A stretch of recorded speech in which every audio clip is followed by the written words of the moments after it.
the I will desktop. join from the other PC. Please continue hers. Please continue. I will log out from here and I will join later. Sure, ma'am, sure. Thank you.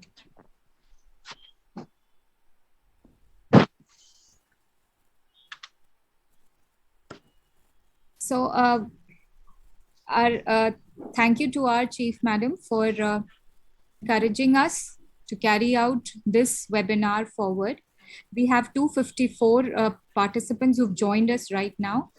So, few more to join. A little bit, I would like to give a brief of how this whole thing was conceptualized. National Oral Health Program is one of the initiatives that is started by the Ministry of Health and Family Welfare. इस programme के तहत CDER AIIMS new Delhi को, जो हमारा centre for dental education and research AIIMS new Delhi का जो dental wing है, जैसा कि हम उसको CDER कहते हैं, was made the National Center of Excellence for Implementation of National Oral Health Program. इसी प्रोग्राम के तहत हमने एक पॉइंट, एक विजन रखा कि शुगर्स का बड़ा यूज अभी की सोसाइटी में we are seeing that the consumption of sugars have increased tremendously and is leading to a lot of ill effects on oral health as well as general health. So we started a small group where PRTs and PGTs and TGTs from the Delhi region joined us in this whole journey. After finishing that, we realized that KVS headquarters and our center, we came to a decision. This was a success and it should be rolled over to the whole of the country. So that is how today we joined by all of you in this new initiative of ours. And last month we finished with Zeet Chandigarh. Again, it was an overwhelming response. We feel really lucky to join with KVS headquarters and all of you teachers from each level, be it PRT, PGT or TGT.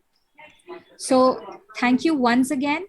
In between, maybe we will be joined by few representatives from Ministry of Health. So as and when they come, we will take a break. So Dr. Manali and Dr. Sneha are our research officers in the National Oral Health Program. And there are another senior residents from our division, Dr. Dipali Agarwal and Dr. Upendra. And our assistant professor, Dr. Bharti M. Purohit. So all this team of ours, along with the technical team of Mr. Kapil and Mr. Ashish, have worked behind the scenes for you to bring onto this webinar today. So I call Dr. Manali to take it further from here. Thank you. Thank you so much. Thank you, ma'am.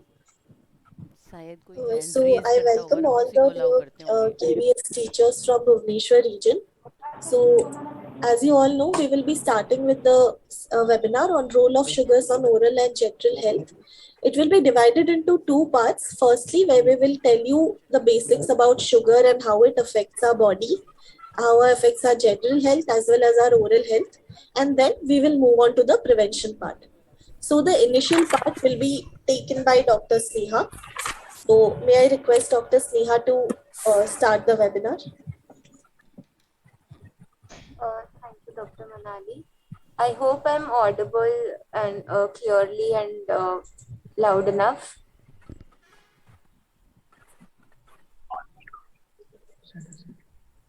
Yes, madam. Okay, thank you, sir. तो आगे proceed करने से पहले एक quick webinar etiquettes, a brief overview. In the webinar, I request you all to mute yourself and unmute only when asked. Webinar के दौरान आप सबसे रिक्वेस्ट किया जा रहा है कि अपनी माइक्स को म्यूट करके रखें और सवाल पूछे जाने पर ही अनम्यूट करें। Also, we request you to kindly check your device name while joining the webinar. And if your device name is not named by your original name, we request you to do so, as this will help in facilitation of your certificates. आप लोगों से request की जा रही है कि अपने नाम से ही आप लॉग इन करें, अपने मोबाइल नंबर से, मोबाइल के मॉडल नंबर से नहीं। कि हमें सर्टिफिकेट बांटने में सहायता मिलेगी। जैसे मैं देख सकती हूँ किसी ने HP से लॉग इन किया हुआ है, प्लीज रीनेम कर लीजिए madam. Also, we request you to raise your queries and doubts in the chat box. तो वेबिनार के दौरान बेहतर रहेगा अगर हम साथ में जो सवाल पूछे जा रहे हैं उसका बीच बीच में जवाब दें। दो तरफा कम्युनिकेशन रहेगा तो बेटर क्विक लर्निंग होगी, जल्दी आप सीखेंगे। तो उससे पहले आपको अब तक पता चल गया होगा कि हम we are a team of national oral health programme of MOHFW and CDER, जैसे मैम ने बताया कि एम्स की डेंटल विंग है ये, जिसका one of the objective is to train the master trainers, जैसे कि आप सब teachers, for oral health promotion. अब आप सब सोच रहे होंगे कि हमने आपको क्यों, why are we training the teachers, why are teachers being nominated? As you all know, the teachers form the first line of contact with the students. सबसे पहला कॉन्टैक्ट पॉइंट रहती है टीचर स्कूल में स्टूडेंट्स के साथ। तो ये एक अपॉर्चुनिटी की तरह यूज किया जा सकता है to instil good positive general and oral health habits in the children during their early years of life. तो उससे पहले हम आपको बताना चाहेंगे, we are very happy to tell you कि in the past we have conducted 2 offline trainings in year 2019, जहाँ पे केवी स्कूल की टीचर्स यहाँ आई थी और हमने उनको ट्रेन किया था। whereas in the year 2021 there were 3 offline trainings but of the KV Delhi region teachers। तो पास्ट में काफी ट्रेनिंग्स हो चुकी हैं एंड ये ट्रेनिंग सब कंटिन्यू की जा रही है ऑल ओवर इंडिया। तो आप देख सकते हो ये 3 फोटोग्राफ्स हैं। पहली 2 और 2019 में जो ट्रेनिंग्स ऑफलाइन ट्रेनिंग्स हुई थी उसकी क्लिपिंग्स है कुछ। थर्ड पिक्चर में आप देख सकते हैं कि ऑनलाइन ट्रेनिंग हुई थी केवी दिल्ली रीजन की। ये उसकी एक स्निपेट है।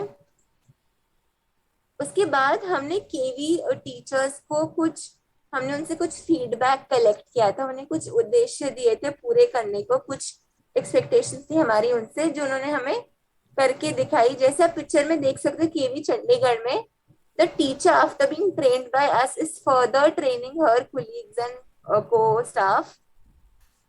आप सेकंड पिक्चर में थर्ड और फोर्थ में देख सकते हो केवी लखनऊ, चेन्नई और केवी हैदराबाद में कि how teachers are training teaching the students on correct brushing technique.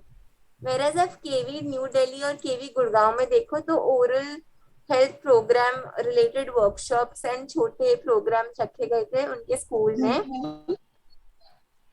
Yes, ma'am. Actually, it's not audible. Hello. Hello, yes Pragya ma'am. Yes, ma'am.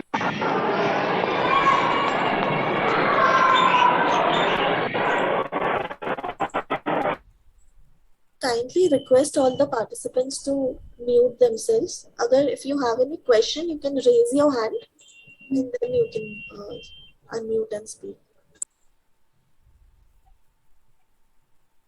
Okay, continue. जैसे हमने आपको बताया कि पास्ट में जो ट्रेनिंग्स हुई थी हमने टीचर से फीडबैक कलेक्ट किया था। सिमिलरली क्योंकि हमें इतना अच्छा रिस्पांस मिला है, we are expecting the same from you all also. तो ये एक स्लाइड है जिसमें हम आपसे क्या उद्देश्य पूरे करने को बोल रहे हैं उसके बारे में है। आई होप मेरी आवाज सबको आ रही है। Yes, madam. You are audible, madam. Thank you Mrinal sir. Okay, so कुछ छोटी एक्सपेक्टेशंस, जैसे इन दिस मंथ, इस महीने आप लोगों की जैसे वेकेशंस, बच्चों की वेकेशन स्टार्ट हो रही होंगी बाय 8-9 ऑफ मई। तो आप क्या कर सकते हैं ड्यूरिंग और बिफोर वेकेशंस, अब एक छोटा सा पोस्टर और drawing competition during the month of May के महीने के दौरान हम एक छोटा सा पोस्टर और ड्राइंग कंपटीशन रख सकते हैं और टॉपिक रह सकता है शुगर या हार्मफुल इफेक्ट्स ऑफ शुगर। ये एक उद्देश्य है जो आपको मई में पूरा करना है। आप बच्चे जब ड्राइंग कर रहे होंगे आप उसकी एक फोटो खींच के आप व्हाट्सएप ग्रुप पर या मेल आईडी जिससे आपको सब कम्युनिकेट किया जा रहा है उस पर आप हमारे साथ शेयर करिएगा। फिर आते हैं जून के महीने में, by the month of June, before that in fact हम ये प्रेजेंटेशन आपके साथ शेयर करेंगे और हम रिक्वेस्ट कर रहे हैं कि आप ये स्लाइड्स को यूज करते हुए फर्दर स्टूडेंट्स की ट्रेनिंग लें और उसकी भी कुछ फोटोज आप क्लिक करके आप हमारे साथ व्हाट्सएप ग्रुप या मेल पे भी शेयर करिएगा। फिर आता है जुलाई के महीने में, in the month of July there are 2 objectives that has to be fulfilled that we are expecting from you. पहला रहेगा कि जुलाई के महीने में हर हफ्ते में एक बार कोई भी फ्रूट डे या हेल्दी फूड डे सेलिब्रेट किया जाए। हफ्ते में ऐसा एक दिन जब बच्चे नो जंक फूड और सिर्फ हेल्दी फूड या सिर्फ फ्रूट्स लेके आएंगे अपने टिफिन में और वैसे ही आप उसको सेलिब्रेट होते हुए आप एक फोटो खींच के हमारे साथ शेयर करिएगा। ये उस महीने में हफ्ते में एक बार आप करिएगा।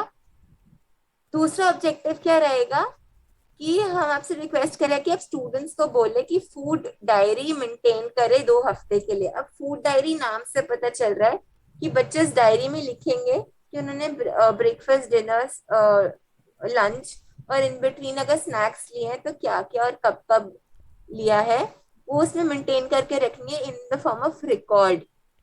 फिर अगस्त में आते हैं, हम आपसे मेल और व्हाट्सएप ग्रुप पे कुछ पोस्टर्स और वीडियोस शेयर करेंगे। तो उन पोस्टर्स को आप अपने स्कूल की अप्रोप्रिएट जगह, सही जगह जहां उन्हें चिपकाया जाए, ओरल हेल्थ और शुगर का इफेक्ट ओरल हेल्थ और जनरल हेल्थ पे जो है उससे रिलेटेड हम पोस्टर शेयर करेंगे।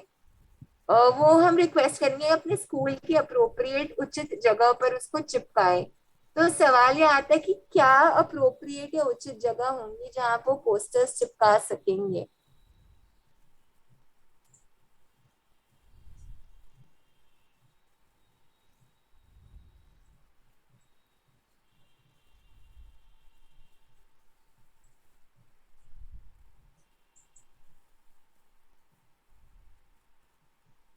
सबको मेरा सवाल समझ में आया? Yes ma'am.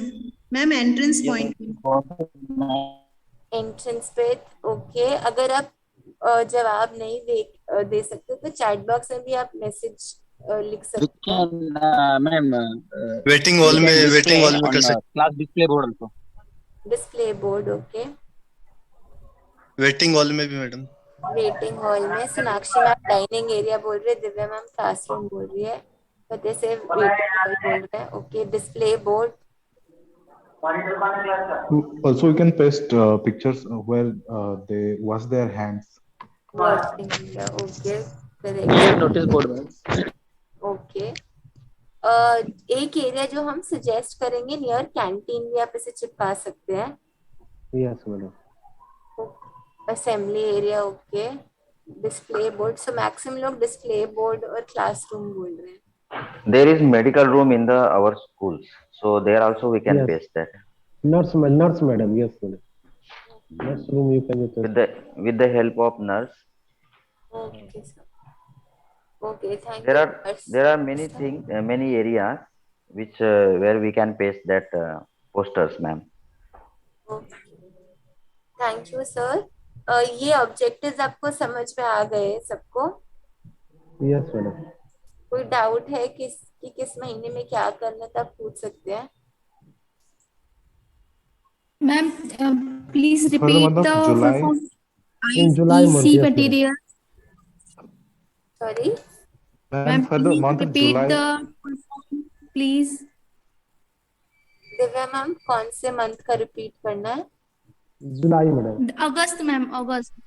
July June and July. Okay मैं Yes, जून जुलाई अगस्त रिपीट कर देती हूँ। तो जून में आपको क्या करना है, हम आपसे ये जो प्रेजेंटेशन इस्तेमाल कर रहे हैं ये हम आपसे मेल द्वारा शेयर करेंगे। आपको क्या Okay. करना है, आपको आगे फर्दर अपनी कुलीग्स और स्टूडेंट्स को ट्रेन करना है शुगर और जनरल और ओरल हेल्थ पे। और जब आप ट्रेनिंग ले रहे होंगे तो उस दौरान एक फोटो लेकर आपको वो हमारे साथ शेयर करना है जो दिखाए कि आप ट्रेनिंग कंडक्ट कर रहे हैं। जून क्लियर हुआ सबको? जैसे अभी प्रीवियस Yes, ma'am. जैसे इसमें आप देख रहे हो ना कि ये टीचर हमारी प्रेजेंटेशन यूज करते हुए आगे फर्दर कुलीग्स को ट्रेन कर रही है, ऐसी एक फोटो आप हमारे साथ शेयर करिएगा। फिर जुलाई में 2 चीजें करनी है दिव्या मैम। पहला है कि हेल्दी फूड या फ्रूट डे सेलिब्रेट करना है।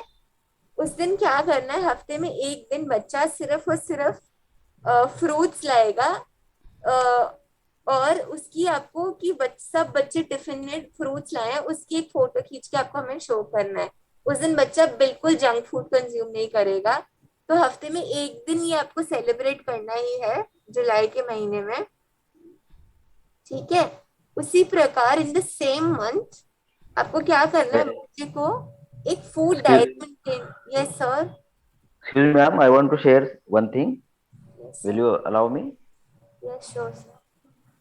Actually, ma'am, every Saturday we celebrate as a fun day for the primary children. So you are talking about that fruits day.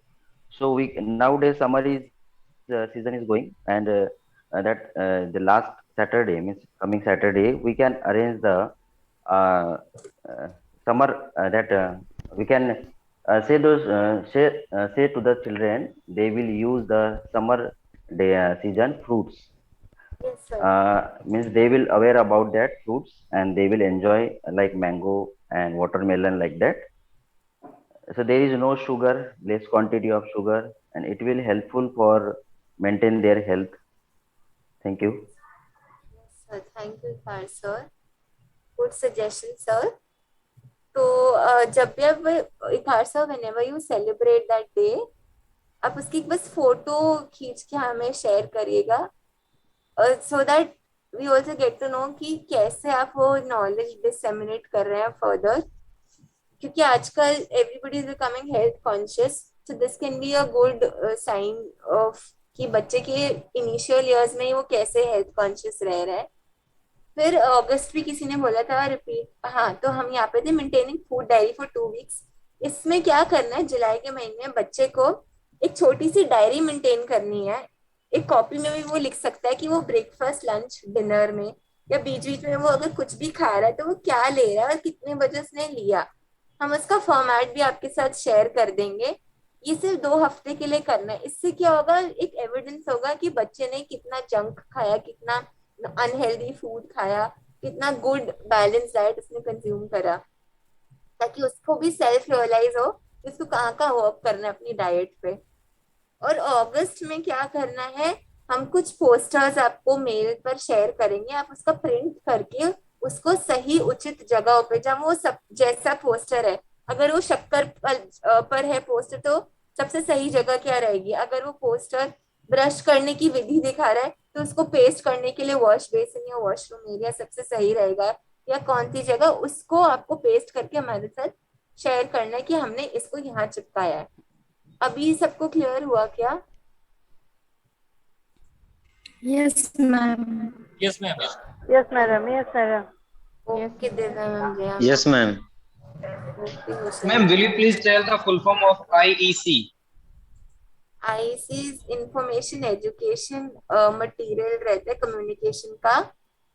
ये थोड़ा टेक्निकल टर्म है बट इसे सरल भाषा में वही बोलते हैं कि ऐसा मटेरियल जो एक संदेश मैसेज हेल्थ प्रमोशन का मैसेज शो कर रहा है, उसको आईसी मटेरियल कहते हैं। तो आईसी मटेरियल पोस्टर हो सकता है, वीडियो हो सकता है, फ्लिप चार्ट हो सकता है, चार्ट्स हो सकते हैं। ये सारे डिस्प्ले बोर्ड एक आईसी मटेरियल का एग्जाम्पल है। ठीक है sir? Okay, ma'am. Thank you. Ma'am, please repeat the email ID on which we have to share these photographs. Yes sir, हम चैट बॉक्स में ईमेल आईडी डाल रहे हैं सर, अब देखिएगा। Thank you, ma'am. Thank you. तो आज का प्रेजेंटेशन का ऑब्जेक्टिव क्या रहेगा? सबसे पहले हमने जैसे पढ़ा, आज का सेशन है शुगर का प्रभाव जनरल और ओरल हेल्थ पे क्या रहेगा। तो शुगर क्या है और उसे क्लासिफाई कैसे किया जाता है। शुगर का जनरल हेल्थ पे क्या असर रहता है। जैसे ही sugar has an effect on general health, हम पढ़ेंगे what is the effect of sugar on oral health, and अंत में हम पढ़ेंगे कि how can we prevent our cells from the harmful effects of sugar. रोकथाम कैसे की जा सकती है शुगर के दुष्प्रभाव का शरीर पर, ओरल हेल्थ पे। क्यों, वाई प्रिवेंशन, क्योंकि आजकल सब एक time earlier there was a time pandemic से पहले जहाँ सब क्योर पे फोकस कर रहे थे, अब रीसेंट टाइम में एक ट्रेंड चेंज हो रहा है जिसमें लोग प्रिवेंटिव पार्ट पे भी उतना इम्पोर्टेंस ले कर रहे हैं जितना क्योर पार्ट पे करते हैं। दैट इज आई इधर हम प्रिवेंशन एस्पेक्ट कवर करेंगे। तो कोई बता सकता है कि शुगर क्या है। Is it a vitamin, is it a mineral, is it a carbohydrate? Carbohydrate, ma'am. Carbohydrate. Carbohydrate. Natural carbohydrate.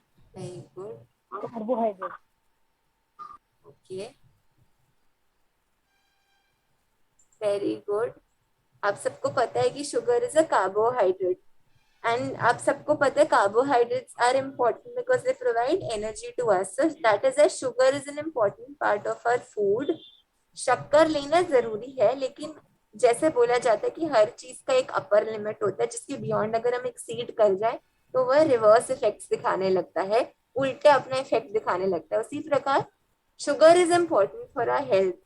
Sugar ये क्या क्यों इम्पोर्टेंट है, हम अगली स्लाइड में पढ़ेंगे, लेकिन उससे पहले ये जानना जरूरी है कि एक्सेसिव फॉर्म ऑफ शुगर से एडवर्स इफेक्ट्स भी होने लगते हैं बॉडी में।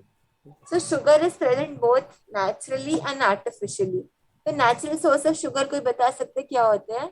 Jaggery and Yes, sir. Honey. jaggery. Fruits. Sugar cane. Honey. Source from fruit, ma'am. Honey, ma'am. Honey. Honey, ma'am. Fruits, ma'am. Jaggery. Sugar cane. Sugar cane, madam. Very good. Okay. So maximum लोग fruits, honey और sugar cane लिख रहे हैं। Beet, ma'am. Okay. Vegetables भी okay. Okay, very good. उसी प्रकार कोई बता सकता है आर्टिफिशियल सोर्स ऑफ शुगर क्या होते होंगे? Repeat. Artificial source of sugar Vanshi sir क्या होते होंगे? Saccharine, aspartame, ma'am. Chocolates. Toffees. Yes. Chocolate, cake, ice cream. also. Ice cream also. Very good, बिल्कुल सही। ये सारे आर्टिफिशियल सोर्स है शुगर के। Very good. तो सबको पता है कि artificial source of sugar is unhealthy than the natural source of sugar. Yes, ma'am. ये बस रेपिटेशन है कि नेचुरल सोर्स ऑफ शुगर किस किस में होता है? मैंगो, एप्पल, शुगर केन, जैसे आप लोगों ने बताया, बनाना, पेयर, वाटरमेलन, ऑरेंज, ये सारे फ्रूट्स हो गए। उसके अलावा वेजिटेबल्स में भी नेचुरल सोर्स ऑफ शुगर रहता है। ये नहीं सोचना कि ये वेजिटेबल्स में नहीं रहता है। कैरेट्स हो गए, sweet corn, sweet peas, tomato, honey, ये सारे नेचुरल सोर्स ऑफ शुगर है। Coming on to artificial source of sugar, आप लोगों ने जैसे ही बता दिया चॉकलेट, पेस्ट्री,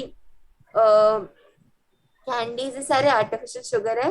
एक जो किसी ने नहीं बोला वो है सॉफ्ट ड्रिंक्स। सॉफ्ट ड्रिंक्स में भी बहुत हाई अमाउंट ऑफ आपका मैंगो जूस हो गए, फ्रूटी, इन सब में आर्टिफिशियल सोर्स ऑफ शुगर रहता है। तो ये नहीं कि सॉफ्ट ड्रिंक में नहीं रहता। So why do we need sugar? कोई बता सकता है कि शुगर चाहिए क्यों है हमारे शरीर को जब वो इतने इल इफेक्ट्स कॉज कर रहा है हमारी बॉडी पे? Instant energy, madam. Energy. Through it we can get instant energy. किसी ने बोला instant energy. Very good, very good sir. Instant energy chat box में भी देख सकते, किसी ने लिखा है। Yes, ma'am. शरद पंछी सर और शरद मैम ने बोला। सो ये तो सब ब्रेन को भी तो ग्लूकोज चाहिए ना। Very good. सब बिल्कुल सही। मेरा नेक्स्ट पॉइंट यही था। सबको पता है कि sugar gives us energy, but आपने बहुत बार सुना होगा कि पढ़ने से पहले या एग्जाम में जाने से पहले बच्चे को बोलते हैं कुछ खा के जाए, स्पेशली कुछ मीठा खा के जाए। क्यों? क्योंकि शुगर इंस्टेंट एनर्जी के अलावा ब्रेन की एक्टिविटी को स्टिम्युलेट करता है।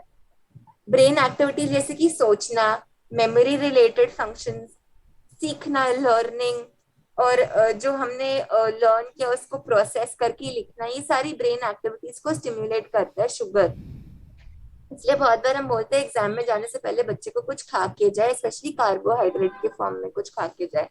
So these are कुछ the मीठा हो जाए। शुगर मिष्टी देख मतलब मिठाई देखते हैं तो हम लोग खुश, बहुत हैप्पीनेस आता है। इसलिए जो है वो भी कहीं ना कहीं एक हार्मोन क्रिएशन, हार्मोन सिक्रेशन होता है उसमें, कि हम लोग हैप्पीनेस फील करते हैं, है ना। एंडोर्फिन्स रिलीज होते हैं। हाँ, जो सेरोटोनिन है वो एक्चुअली हम लोग मिठाई देख के थोड़ा हम लोग को हैप्पीनेस फील होता है। Right sir. और ये तो इमोशन हो गया। मेंटली और physically sugar is required, provides energy, अगर कोई पूछे तो। और दूसरा क्या होता है, आपकी ब्रेन एक्टिविटी को ये स्टिम्युलेट करता है। उसके बाद शुगर को क्लासिफाई अगर किया जाए, अभी हमने एक तो पढ़ लिया कि नेचुरल और आर्टिफिशियल सोर्स ऑफ शुगर रहते हैं। उसके अलावा ये कुछ कुछ सबको पता होगा कि शुगर इज कार्बोहाइड्रेट, ठीक है। तो शुगर या कार्बोहाइड्रेट को क्लासिफाई किया जाए तो सिंपल शुगर्स होती है और कॉम्प्लेक्स शुगर होती है। तो सिंपल शुगर क्या होती है? ऐसी शुगर जिसमें 2 से कम यूनिट ऑफ शुगर रहे। और कॉम्प्लेक्स शुगर क्या होती है? जिसमें 2 यूनिट शुगर से अधिक शुगर रहती है, उसको कॉम्प्लेक्स शुगर बोलते हैं।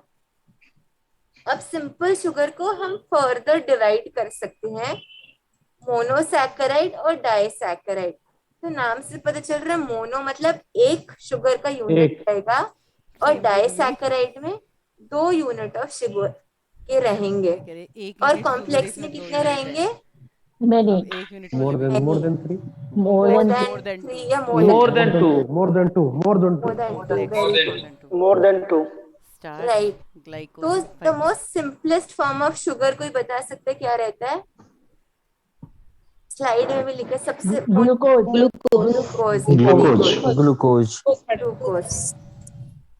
तो ये एग्जाम्पल नहीं भूलना। Glucose is a Recording in progress. यानी सिंपल फॉर्म ऑफ शुगर है। उसके अलावा 2 एग्जाम्पल्स आप और याद कर सकते हो, फ्रक्टोस और गैलेक्टोस। दूसरा डाइसैकेराइड में सबसे इम्पोर्टेंट रहता है एग्जाम्पल आपका सुक्रोज और लैक्टोस। लैक्टोस को हम मिल्क शुगर भी कहते हैं क्योंकि डेयरी प्रोडक्ट्स में प्रेजेंट रहता है। Yes, ma'am. और सुक्रोज को अक्सर एडेड शुगर के फॉर्म में डाला जाता है। आप देखेंगे फ्रूटी हो गया या और कोई मैंगो फ्रूट्स या जूसेस हो गए, इन सब में एडिशनली जो और ऊपर से डाला जा रहा है शुगर, वो सुक्रोज के फॉर्म में जनरली होता है। आइसक्रीम में जो सैक्रीम डाला जाता है मैम ना, उसमें भी सुक्रोज रहता है ये। Okay sir. नेक्स्ट आते हैं कॉम्प्लेक्स शुगर में। अभी के लिए इतना याद कर लीजिए, कॉम्प्लेक्स शुगर के एग्जांपल्स रहते हैं आपका स्टार्च, ग्लाइकोजन और सारे फाइबर्स। जो आपकी फ्रूट्स और वेजिटेबल्स में फाइबर होते हैं वो इसी कॉम्प्लेक्स फॉर्म के शुगर में होते हैं। तो कोई बताएगा कि ग्लूकोज कौन सा टाइप ऑफ शुगर है?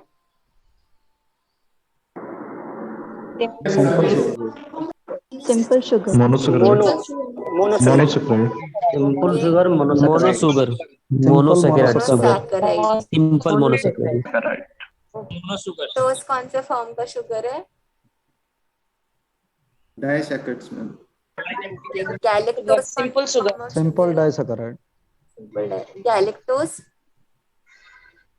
Lactose also, ma'am. Monosaccharide. Monosaccharide. Very good. और ग्लाइकोजन कौन सा फॉर्म ऑफ शुगर है? Complex. Complex. Multi-sugar. Very good, very good. तो अब हम कॉम्प्लेक्स शुगर को भी फर्दर डिवाइड करते हैं, वो पढ़ेंगे आगे की स्लाइड में। अभी इतना याद कर लीजिए, सिंपल, कॉम्प्लेक्स, सिंपल को फर्दर मोनो और डाइसैकेराइड में डिवाइड किया जाता है। तो ये हमने पढ़ लिया, मोनोसैकेराइड और डाइसैकेराइड है सिंपल फॉर्म ऑफ शुगर। इसके सोर्सेज भी हमने पढ़ लिए। एग्जाम्पल भी पढ़ लिए, किस किस में रहता है ये भी हमने पढ़ लिया। अब आते हैं कॉम्प्लेक्स शुगर में। कॉम्प्लेक्स शुगर को फर्दर डिवाइड किया जा सकता है असिमिलेबल पॉलीसैकेराइड्स और नॉन असिमिलेबल पॉलीसैकेराइड्स। तो नाम से किसी को कोई भी अगर आइडिया हो असिमिलेबल और नॉन असिमिलेबल में क्या डिफरेंस होता है, क्या अर्थात होता है इनका? Which can be assimilated or digested. Sir, madam, which can be digested and absorbed in the body. Is assimilable or non We say assimilable? that it can be absorbed by the body. Can be soluble is called just assimilable. Okay. बिल्कुल सही। जो readily absorb हो जाए body में, assimilate हो जाए, इसको starch madam starch and glycogen जो है एसिमिलेबल में आएगा, फाइबर नॉन एसिमिलेबल में आ सकता है। वेरी गुड सर, बिल्कुल सही, कुबेर सर करेक्टली सेड। तो असिमिलेबल जैसे आप लोगों ने खुद बताया is readily absorbed in the body and instant energy provide करता है। अब क्योंकि बहुत क्विकली बॉडी में अब्सॉर्ब हो रहा है तो इसका थोड़ा सा अमाउंट भी बहुत हाई शुगर रश बॉडी में प्रोड्यूस करता है, इसलिए ऐसे सजेस्ट किया जाता है कि इसको कम क्वांटिटी में ही लेना चाहिए क्योंकि ये एकदम से बॉडी में अब्सॉर्ब हो रहा है। इसके एग्जांपल्स क्या रहते हैं, जैसे सर ने बताया पोटैटोज, स्टार्च किसमें होता है, पोटैटो और राइस में और पास्ता में। तो एग्जांपल स्टार्च और अमाइलोस, और सोर्स क्या रहेगा आपके पोटैटो, पास्ता, राइस। इसलिए बोलते हैं फास्टिंग में हम जनरली पोटैटोज क्यों कंज्यूम करते हैं, आलू क्यों खाते हैं, इसलिए क्योंकि वो हमें इंस्टेंट एनर्जी प्रोवाइड करते हैं। अब क्योंकि एकदम से एनर्जी आती है तो बॉडी में शुगर की मात्रा बढ़ जाती है एकदम से छोटी सी क्वांटिटी लेने से भी, इसलिए इसको सजेस्ट किया जाता है कि इसे कम क्वांटिटी में ही कंज्यूम किया जाना चाहिए। नेक्स्ट हम आते हैं नॉन असिमिलेबल। अब नॉन असिमिलेबल बॉडी में इतनी जल्दी अब्सॉर्ब नहीं होते और एक वेयर हाउस ऑफ एनर्जी की तरह होते हैं, यानी जब एनर्जी चाहिए होगी ये तब बॉडी में धीरे धीरे करके अब्सॉर्ब होंगे, इसलिए they are good for health when compared to assimilable polysaccharides. तो जैसे हमने असिमिलेबल के एग्जांपल्स पढ़े हमने, किस किस में होता है assimilable? Green leafy vegetable, potatoes, starch. Assimilable किस किस में होता है? oh sorry potato, और Potatoes, pasta,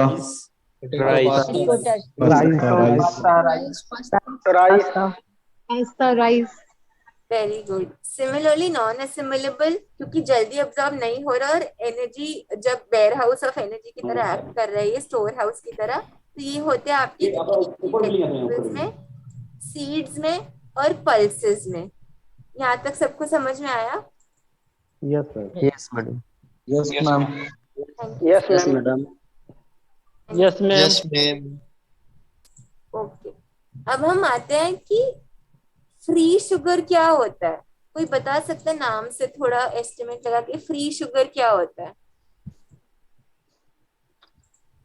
हिडन शुगर। कौन सा sugar? Sugar Simple sugar. Added sugar. Free sugar मतलब कोई प्रोटीन या फिर कोई दूसरे डायरेक्ट हम खरीद सकते हैं। हम नेचुरल शुगर। ओके, और कोई? Natural sugar, artificial sugar. Added sugar. Very good Atala ma'am. Atala ने बिल्कुल सही जो हम बोलते हैं वही बोला। Added sugar is free sugar. तो एडेड शुगर क्या रहता है, जो शक्कर ऑलरेडी प्रेजेंट है किसी में उसके अलावा ऊपर से डाली जाए उसको एडेड शुगर बोलते हैं। तो मोस्ट कॉमनली हम कौन से प्रोडक्ट में एडेड शुगर डालते हैं अपनी रूटीन लाइफ? टी में सर, चाय में भी टी किसने बोला? beverages. Very good. टी सबसे कॉमन एग्जांपल है। मिल्क में लैक्टोज प्रेजेंट होता है, उसकी ऊपर हम और चीनी डाल लेते हैं। Pastry, cold drink. Very good. ये सारे एडेड शुगर तो है बट हम ऊपर से किसमें मोस्ट कॉमनली डालते हैं? टी और कॉफी में। टी और कॉफी में, और शरबत भी बनाते हैं मैडम। तो कोई पूछे फ्री शुगर क्या होता है तो आपको इंस्टेंटली बोलना एडेड शुगर फ्री शुगर होता है। सो फ्री शुगर या एडेड शुगर ऐसा शुगर रहता है जो फूड में और ड्रिंक्स में से डाला जाए, मैन्युफैक्चरर ने जैसे डाल दिया फ्री पेस्ट्री शुगर में या होती है सर, जो बिस्किट्स में, एडिड शुगर या होती है, अलग खाना से खा शुगर डाली बनाते हुए जाती है समय आपने जिन जिन और में चीजों में डाल खाने दिया पीने के कुक में में, डालते हैं वो या कंज्यूमर ने जैसे आप चाय पी रही ऊपर से चीनी और जैसे चाय में डाल दी डालते हैं और अपनी खाने पीने की टी में। चीजों में डालते हैं। सो फ्री शुगर्स आप प्रेजेंट इन सिरप, आपकी कफ सिरप में भी शुगर बहुत होता है, फ्रूट जूसेस हो गए, सॉफ्ट ड्रिंक्स हो गई, पेस्ट्री बिस्किट्स आपने बता ही दिए, तो भूलना नहीं है फ्री शुगर का concept. Ma'am excuse me ma'am. जी मैम। मैम एक क्वेश्चन था कि आजकल बोलते हैं ना लोग कि गर्म पानी में नींबू और शहद मिला के पीने के लिए, कुछ ऐसा सुनने में आता है ना। तो मैम जो हम शहद मिलाते हैं, आई मीन टू से हनी, कोई भी हनी जैसे लेते हैं, जैसे पतंजलि हो, डाबर हो, तो is that good for health और नॉट मैम? ये बहुत दिनों से सवाल था, तो I want to clear it out ma'am. Ma'am do you see a Q&A का कोई ऑप्शन दिख रहा है आपकी स्क्रीन में? Q&A का कोई, हाँ है मैडम। जी मैम, निवेदिता मैम आप उसमें ना ये क्वेश्चन डाल दीजिए, क्योंकि टुवर्ड्स द एंड जो हमारी न्यूट्रिशनिस्ट और डाइटिशियन है डॉक्टर वसुंधरा मैम, वो ज्वाइन करने वाली है, तो सारे डाइट रिलेटेड, सारे न्यूट्रिशन रिलेटेड क्वेश्चंस का आंसर वो करेंगे। देख लो ये कौन सी लिस्ट से आई है। आपको रिक्वेस्ट करूंगी ताकि सबको कि अगर कुछ भी डाउट आ रहा है तो आप Q&A में डाल के रख सकते हैं। Towards the end we will address all of those questions. Okay ma'am, fine ma'am. Thank you Nivedita ma'am. तो किसी का भी कोई डाउट है तो हमारी एक्सपर्ट ज्यादा अच्छे से आंसर कर पाएंगे, तो Q&A बॉक्स में आप उसे पोस्ट कर दीजिए। तो उसके अलावा किसी ने चैट बॉक्स में लिखा था कि सॉस में क्या शुगर रहता है, तो आई होप मैम आपको इस स्लाइड में आपको उसका आंसर मिल जाएगा। हम सोचते हैं कि ब्रेड में शुगर नहीं रहेगा, अब कभी भी देखिएगा ब्रेड का पैकेट, उसके इंग्रेडिएंट्स पढ़िएगा, उसमें लिखा होगा एडेड शुगर कहाँ पे है, कौन सा एडेड शुगर है। सिमिलरली आपकी केचप और सॉस जो आते हैं उसमें भी शुगर रहता है, ठीक है। किसी ने पूछा था ना चैट बॉक्स में कि डज केचप या सॉस हैज शुगर, तो आपको I hope Divya Ranjan vera. Next हम आते हैं कि शुगर का जनरल हेल्थ पे इफेक्ट क्या रहता है। तो मोस्ट कॉमन डिजीज शुगर की से क्या रहती है, और India is the capital of that disease, world capital है इस बीमारी का इंडिया। इतने ज्यादा केसेस रहते हैं इस बीमारी के, कोई बता सकते हैं क्या? हो चुके हैं डॉक्यूमेंट। डायबिटीज। बैठने के लिए diabetes madam. Heart problems, kidney problem, diabetes is man. Diabetes है इसका आंसर। इंडिया में मैक्सिमम केसेस पाए जाते हैं डायबिटीज के, सो it is the world capital of diabetes, ये याद रखिएगा। तो डायबिटीज के अलावा भी बहुत सारे दुष्प्रभाव पड़ते हैं।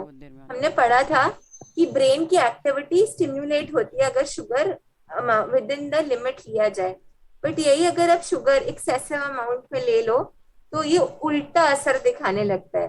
तो सबसे पहले हम पढ़ेंगे ओबेसिटी, भी किसी ने बोला था।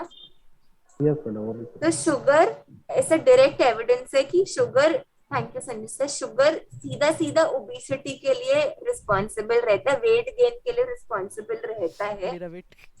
सेकंड जो इफेक्ट रहता है वो होता है आपका brain. Now high blood glucose, excessively high blood sugar levels can effect the brain activity. कैसे? ब्रेन में जो ब्लड फ्लो कर रहा होता है उस फ्लो को वो रिस्ट्रिक्ट कर रहा होता है या रोक रहा होता है। फॉर एग्जाम्पल यहाँ पे ब्लड फ्लो कर रहा है, तो हम पैथोलॉजी में तो नहीं जाएंगे, शुगर जो है ब्लड फ्लो को रोक रहा होता है। ऑल्सो एक्सट्रीम केसेस में मेमोरी डिसऑर्डर्स भी देखे गए हैं excessively high levels of sugar की ब्रेन पर। तो सबसे पहले ओबेसिटी हो गया, second it restricts the blood flow in the brain. Third कौन सा ऑर्गन इफेक्ट होता है? थर्ड इफेक्ट होता है आपका हार्ट, नहीं हार्ट इफेक्ट होता है। नाउ अब हार्ट पे सीधा इफेक्ट नहीं होता, एक विशियस साइकिल चालू होती है। कैसे? सबसे पहले हार्ट में इन्फ्लेमेशन होगी, आप side by side weight gain करेंगे, वेट गेन होगा तो चांसेस है कि डायबिटीज हो। उसके बाद हाई ब्लड प्रेशर होगा, बॉडी में गुड कोलेस्ट्रॉल की मात्रा कम हो जाएगी और बैड कोलेस्ट्रॉल यानी एलडीएल जिसे बोलते हैं उसकी मात्रा बढ़ जाएगी। जब ये साइकिल चालू हो जाएगी, स्टार्ट हो जाएगी, finally there are increased risk of having stroke या अटैक ऑफ द हार्ट। ठीक है, एकदम से हार्ट पे इफेक्ट नहीं होगा, धीरे धीरे इन्फ्लेमेशन होगी, वेट गेन होगा, डायबिटीज होगा, ब्लड प्रेशर बढ़ेगा, कोलेस्ट्रॉल की मात्रा डीरेंज हो जाएगी और फाइनली हार्ट पे असर होना शुरू होगा। जो आपका फोर्थ इफेक्ट रहता है वो होता है किडनी पे। कोई बता सकते कि किडनी का मोस्ट कॉमन फंक्शन क्या रहता है? Blood purification, Purification of blood. Filtration of blood. Very good, filtration of the blood and formation of रहता अगर है आपको आपका सुना हो तो इसमें कनेक्ट कर देंगे। किडनी का सुनना है फंक्शन। आपको। अब आपने देखा होगा कि अनकंट्रोल डायबिटीज की पेशेंट में पॉलीयूरिया रहता है, वो बार बार वॉशरूम जाता है। क्यों? क्योंकि इसकी किडनी फंक्शंस कहीं ना कहीं अब नॉर्मली फंक्शन कर रहे होते हैं। ठीक है, बार बार वॉशरूम जाता है तो किडनी फंक्शंस उसके नॉर्मली नहीं फंक्शन कर रहे होते। तो एक ये आपको ऐसे याद करना है। दूसरा, ऐसा दिखाया गया है कि किडनी फिल्टर इफेक्ट होने लगते हैं। अब जब किडनी के फिल्टर अच्छे से काम नहीं करेंगे तो क्या होगा? बॉडी में टॉक्सिक ब्लड यानी कि अनफिल्टर्ड ब्लड रहने लगेगा और वाटर और सॉल्ट रिटेंशन भी होने लगेगी। और आपको पता है एक बार सॉल्ट रिटेंशन होने लगे तो हाई ब्लड प्रेशर के चांसेस बढ़ जाते हैं, क्योंकि salt is related to high BP. तो वापस से एक साइकिल स्टार्ट हो गई, किडनी के फिल्टर काम नहीं कर रहे, बॉडी में ब्लड जो है वो इम्प्योर फॉर्म में घूम रहा है, वाटर रिटेन कर रहा है, सोडियम और सॉल्ट रिटेन कर रहा है, वापस से साइकिल स्टार्ट हो जाएगी high blood pressure. High blood pressure होगा, फिर हार्ट पे इफेक्ट होगा, इन्फ्लेमेशन होगा, वेट गेन होगा, डायबिटीज होगा, कोलेस्ट्रॉल। तो ये साइकिल है पूरी। एक ऑर्गन इफेक्ट होता है, दूसरा फिर होगा इफेक्ट, फिर थर्ड, फिर फोर्थ। तो कोई सम अप करके बता सकता है कि हाई ब्लड शुगर का जनरल हेल्थ पे क्या इफेक्ट रहता है स्टार्टिंग से? हाइपरटेंशन, सबसे पहले हम क्या पढ़ा था? वेट गेन, ओबेसिटी सबसे पहले, then brain dysfunctioning, brain heart diseases, problem, dysfunctioning of kidney, brain पे क्या इफेक्ट रहता है? मेमोरी डिसऑर्डर भी हो सकता है। ब्रेन में ब्लड फ्लो जो है वो ऑब्स्ट्रक्ट होता है। टॉक्सिन ब्लड बढ़ जाती है उसमें। फिर sir ma'am heart, it affects heart heart problem ये हार्ट पे कैसे ma'am? Because greater risk weight gain होता है मैम इससे हार्ट इन्फ्लेमेशन, पे, और फिर higher blood pressure, inflammation, heart attack, heart failure, cholesterol बढ़ जाता है। कोलेस्ट्रॉल बढ़ बढ़ने जाता तो वो हार्ट कोलेस्ट्रॉल बढ़ यस जाता है, हार्ट पर प्रॉब्लम करती है। फिर लास्ट शुगर में बढ़ जाता है। किडनी कोलेस्ट्रॉल बढ़ जाता है। मैंने बैड कोलेस्ट्रॉल यस मैंने। और किडनी पे कैसे इफेक्ट रह रहा है? वो ब्लड को फिल्ट्रेशन नहीं कर पाता, जिससे destroy the kidney filters kidney filters, kidney filters, और वो सोडियम और वाटर जो हमारे बॉडी में पूरा सर्कुलेट करता है, जिसकी वजह से which results diabetes. Very good. तो इतना सबको समझ में आ गया। रूपा मैम ने Yes, ma'am. हाइलाइट किया था, और रूपा मैम कोई क्वेरी है क्या?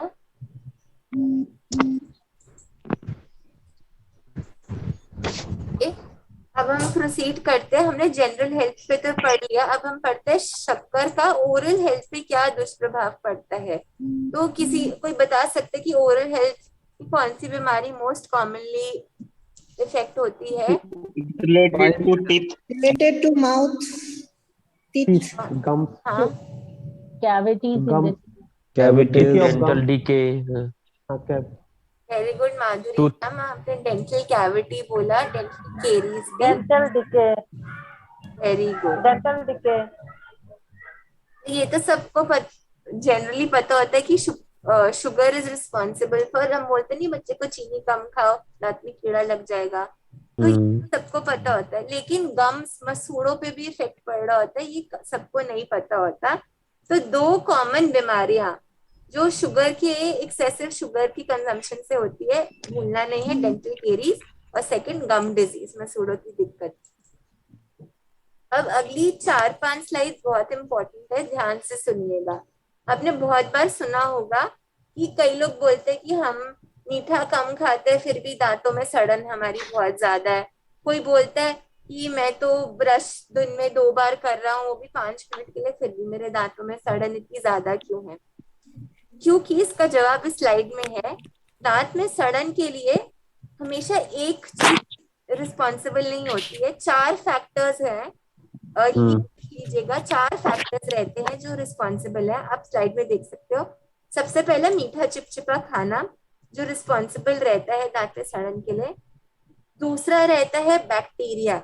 आप सबको पता है कि बैक्टीरिया हमारे शरीर में हर जगह प्रेजेंट रहता है।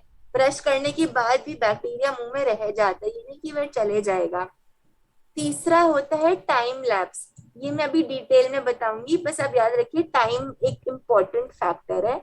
और चौथा टूथ सरफेस, दांत की बनावट कैसे है वो भी निर्भर करता है कि दांत में सड़न कब और कौन से हिस्से में लगेगी। आपने कोई बता सकता कि दांत में जब सड़न होती है आगे वाले दांतों में चांसेस ज्यादा होते हैं या पीछे वालों में? पीछे वाले दांत में। पीछे Molars and premolars. Premolar, right? Molars and very good Madhuri ma'am. अब कोई नेक्स्ट क्वेश्चन आता है कि ऐसा क्या होता है कि पीछे वाले दांत में ज्यादा चांसेस रहता है सड़न के? साफ सफाई अच्छे से नहीं हो पाती। ओके, एक रीजन ये रह सकता है। और कोई? हम स्ट्रक्चर जो है उसका वैसा फॉर्म सही से ब्रश नहीं हो पाता। मैम इसका स्ट्रक्चर ऐसा होता है ना कि वहां पर कोई कैविटी बन सकती है, फूड जो है वहां पर रह जाता है कभी कभी, फूड पार्टिकल्स। और फ्रंट टीथ में ऐसा नहीं हो सकता। Very good, surface area, larger surface area. Very good Priya ma'am, आपने बिल्कुल एप्टली और करेक्टली जवाब दिया। माधुरी मैम आपने भी। अभी आप देखो इस पिक्चर में, आप देख सकते हैं कि पीछे वाले दांत आपके स्मूथ नहीं होते, गड्ढे रहते हैं जिसे हम पिट्स बोलते हैं। वेरस आगे वाले दांत आप फील करिए वो बिल्कुल स्मूथ रहते हैं। तो अब क्योंकि पीछे गड्ढे और उसकी बनावट ऐसे है कि खाना फंसने के चांसेस यहाँ ज्यादा रह रहे हैं, तो इसलिए ऐसा बोलते हैं कि दांतों में कीड़ा लगने के चांस भी इसलिए प्री मोलर्स और मोलर्स में अधिक रहते हैं। ठीक है, अब हम आते हैं खाना अगर फंस जाएगा और ब्रश नहीं अच्छे से किया जाए तो क्या होगा? ये जो बैक्टीरिया है हमारे मुंह में, ये खाने को यूज करके अपनी ग्रोथ के लिए उसको एज ए सोर्स यूज करेंगे। और जब बैक्टीरिया ग्रो होना शुरू करता है तो दांतों में सड़न होने लगती है। ये 3 फैक्टर सबको समझ में आए। अब आते हैं टाइम। मैंने क्यों बोला कि टाइम एक बहुत इंपॉर्टेंट फैक्टर है। चलिए, अगर अब मुझे बताइएगा कि एक व्यक्ति,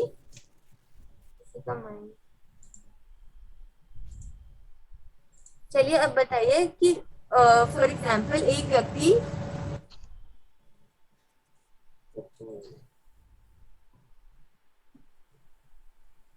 सुबह 9 बजे मीठा लेता है, फिर 11 बजे मीठा लेता है। हर 2 घंटे में वो मीठा ले रहा होता है। ऑन द अदर हैंड एक स्टूडेंट, दूसरा बच्चा है या एक दूसरा व्यक्ति है वो जो सुबह 9 बजे मीठा ले रहा है और रात के 9 बजे मीठा ले रहा है, तो किसमें ज्यादा चांसेस रहेंगे सड़न होने के? Second one, the person who is taking 2 times. Okay, Rupesh sir बोल रहे हैं जो सुबह और रात को कंज्यूम करता है मीठा।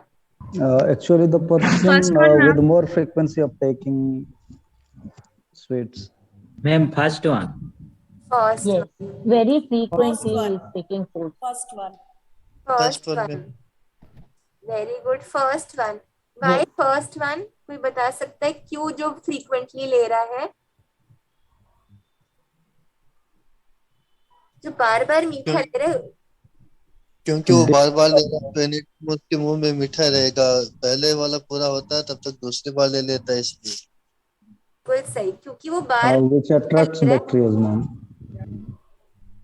हाँ, क्या रह रहा है कि वो बार बार हर 2 घंटे में मीठा ले रहा है, तो बैक्टीरिया को इसका सोर्स ऑफ न्यूट्रिएंट तो पूरा टाइम मिल रहा है ना अपनी ग्रोथ के लिए, इसलिए फर्स्ट वाले में दांत में कीड़ा लगने के चांसेस ज्यादा रहेंगे।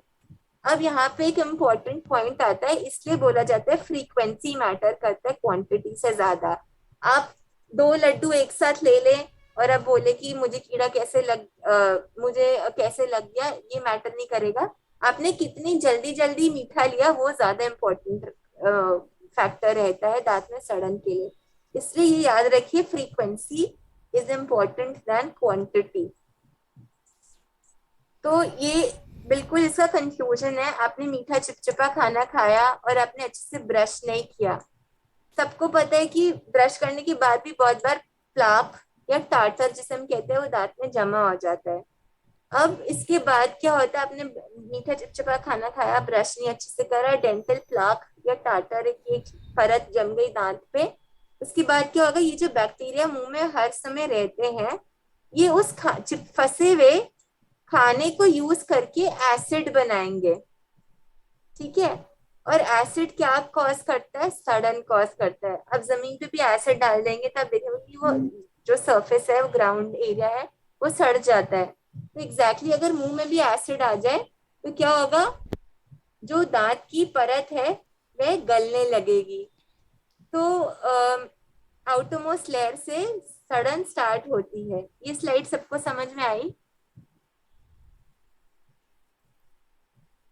Yes ma'am. Yes. Yes, Yes, ma'am. ma'am. Please repeat, madam. Yes ma'am, I repeat.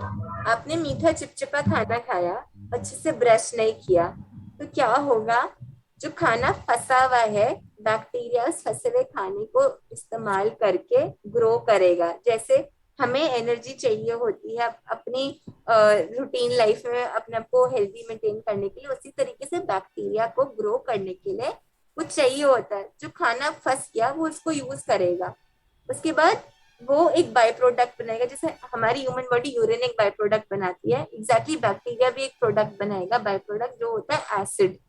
जैसे ये एसिड बनना स्टार्ट होगा बॉडी में, पीएच क्या होगा, कम होगा या बढ़ेगा? एसिड से पीएच कम होता है या बढ़ता है? कम होता है। मैम कम होता है। कम हो जाएगा। गुड। कम होगा। एसिड बनेगा, पीएच कम होगा, दांत में सड़न शुरू हो जाएगी और कीड़ा बनना स्टार्ट होगा। अभी समझ में आया ma'am? Yes. Thing, ma'am. One thing, ma'am. Yes sir. The outer coating, is it called enamel, ma'am? Right Which one is the strongest coating? Right sir, body का जो सबसे हार्डेस्ट कंपोनेंट रहता है that is enamel, that starts to dissolve. You're right sir, I was about to ask that question in the coming slide sir. Thank you, ma'am. Thank you sir. Okay, Thank you, madam. Thank you Jaya ma'am. तो कोई बता सकता है दांत के दो हिस्से कौन से होते हैं?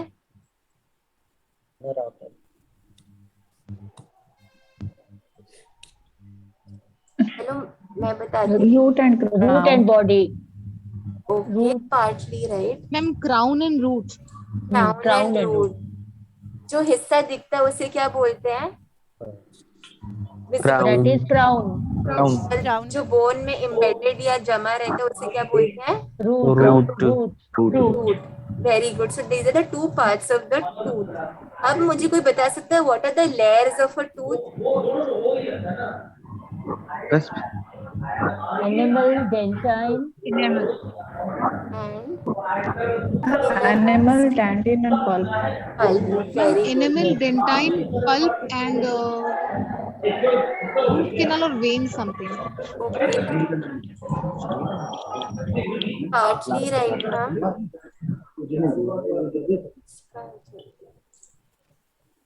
तो सबसे ऊपर the outermost layer which is the hardest component, शरीर में इससे सख्त आपकी हड्डी भी नहीं होती है,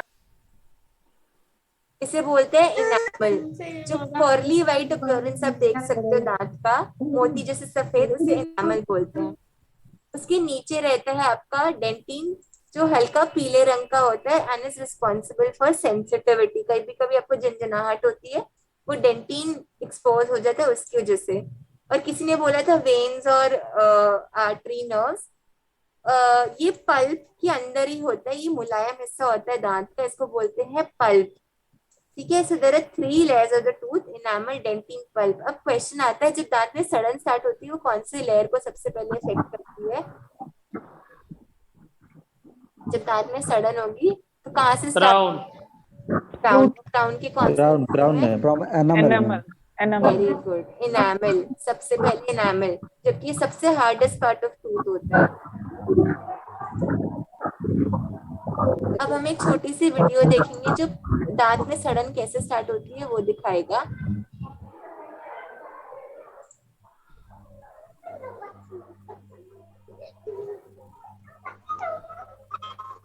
सबको दिख रहा है? Yes ma'am. आप देख सकते हो कि यहाँ पे दांत में काला सड़न स्टार्ट हुआ। सबसे पहले क्या इफेक्ट हुआ? एनामल। इनेमल उसके बाद कौन सा नेक्स्ट लेयर इफेक्ट होगी? डेंटिंग उसके बाद पल्प पल्प के बाद ये कहाँ चले जाएगा इन्फेक्शन? रूट किसके अंदर जमी हुई रहती है? बोन। आपने देखा होगा बहुत बार जब लोग ट्रीटमेंट नहीं कराते तो उनको सूजन आ जाती है, इसलिए क्योंकि ये इन्फेक्शन अक्सर बोन तक फैल जाता है। तो फिर से रिपीट कर रही हूँ, इनामल से डेंटिन, डेंटिन से पल्प, और जब ये पल्प से भी अंदर इन्फेक्शन चले जाता है तो बोन को इफेक्ट करने लगता है, हड्डी को। ठीक है,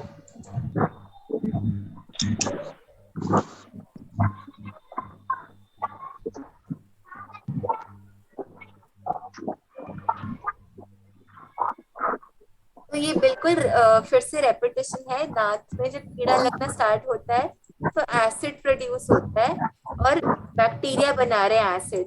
तो किसी ने पूछा भी था कि कौन से बैक्टीरिया एसिड बनाते हैं, तो अगली स्लाइड में हम दो इम्पोर्टेंट चीजें, bacterial mutant. Okay right ma'am, अगली स्लाइड में हम पढ़ेंगे कौन सा बैक्टीरिया दांत में सड़न पैदा करता है और जो एसिड बनता है कितना एसिड का पीएच हो कि दांत में सड़न स्टार्ट हो जाए। सो ये वो उसका जवाब दे रहा है स्लाइड। जब भी दांत मुंह में ओरल कैविटी में एसिड बनेगा और इस एसिड का पीएच 5.5 से कम हो जाएगा, दांत में डिसोल्यूशन स्टार्ट हो जाएगा। दांत के जो क्रिस्टल्स हैं कैल्शियम और फॉस्फेट, सबको पता है कि बोन जो है वो कैल्शियम और फॉस्फेट की बनी है, वैसे ही दांत भी जो है वो कैल्शियम फॉस्फेट के बने हैं। जैसे ही पीएच ड्रॉप होगा 5.5 से कम, तो कैल्शियम और फॉस्फेट जो है वो डिसॉल्व होने लगेंगे। ठीक है, सेकंड, जैसे हमने बताया कौन सा bacteria is responsible for this drop in pH, it is Streptococcus mutans. ठीक है, तो कोई बता सकता है अगर पीएच मेरा 6 हो रहा है ओरल कैविटी का, दांत में सड़न स्टार्ट होगी या नहीं होगी? नहीं होगी नहीं होगी। अगर पीएच 4.5 हो गया है होगी वेरी गुड। यहाँ तक सबको समझ में आया? Yes, ma'am. Thank you. तो डेंटल केरीज है, दांत में सड़न की बहुत बार आपने खुद एक्सपीरियंस भी करे होंगे, बहुत बार आपने देखे होंगे कि सिम्टम्स क्या रहते हैं। मोस्ट कॉमन सिम्टम क्या रहता है? दांत में दर्द। उससे भी ज्यादा मोस्ट कॉमन रहता है, आप देखेंगे दांत काले रंग का होने लगा है, ब्राउन ब्लैकिश होने लगा है। सेकंड, आप एक्सपीरियंस करोगे सेंसिटिविटी ठंडा, गर्म या खट्टे से। फिर जब ये दांत का कीड़ा आगे नीचे प्रोग्रेस कर जाएगा तो गड्ढा बनेगा, एक कैविटी बनने लगेगी क्योंकि धीरे धीरे दांत सड़ रहा है। उस कैविटी में फूड लॉजमेंट स्टार्ट हो जाएगी, खाना और जमने लगेगा और ये साइकिल चलती रहेगी। और बहुत अगर इसको बिल्कुल टाइम पे नहीं ट्रीट किया जाए, एक्सट्रीम केसेस में स्वेलिंग भी हो सकती है एंड फीवर भी आ सकता है।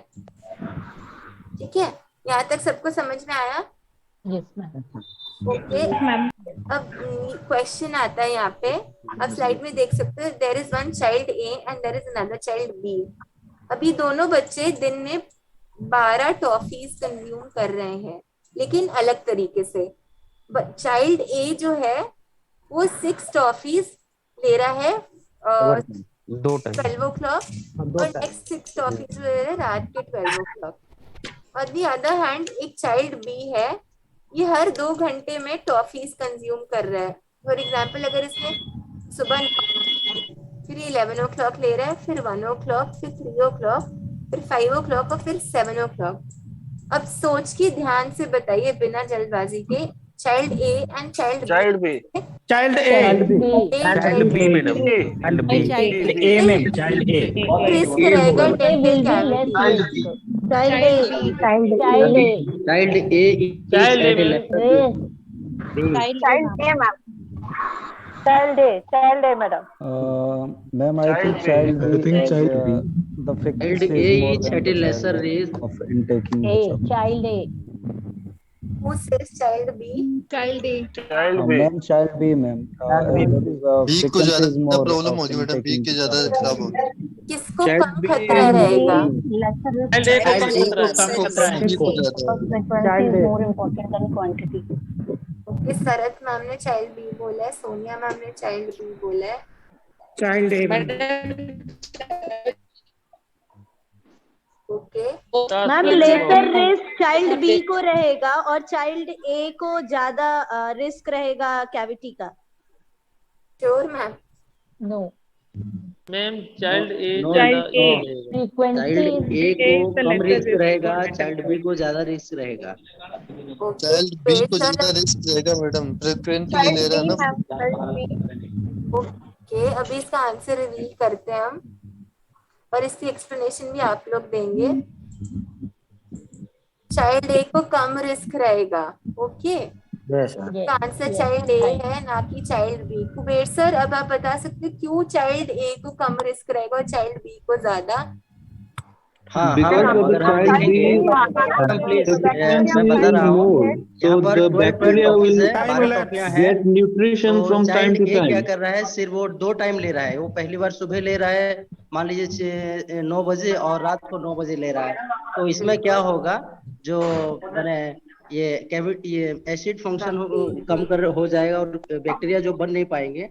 लेकिन इधर जो है वो रेगुलरली ले रहा है, ईच एंड एवरी 2 आवर्स में, तो हर 2 घंटे में ले रहा है। इसीलिए जो बैक्टीरिया है वो स्ट्रांग हो जाएंगे, उनके लिए जो एसिड फॉर्मेशन करना और दांत को सड़ाने में उनका ज्यादा मदद मिलेगा। इसीलिए Bacteria are getting food time to time properly, ma'am. That's why. हाँ, that's why. So ए यहाँ पर कम रिस्क होगा और बी को ज्यादा रिस्क रहेगा। मैम आपने कहा था ना, टाइम लैप्स बताया था ना, थर्ड वाला पॉइंट।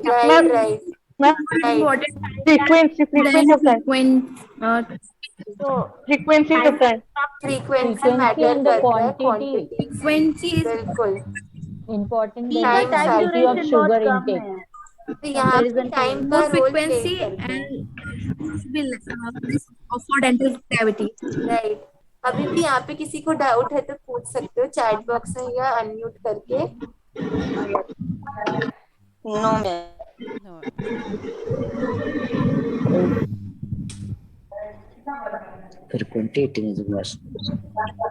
ओके, वेरी गुड, यहाँ तक सबने अच्छे से आंसर किया। सोनिया मैम, अभी थोड़ा क्लियर हुआ क्यों child a is the answer?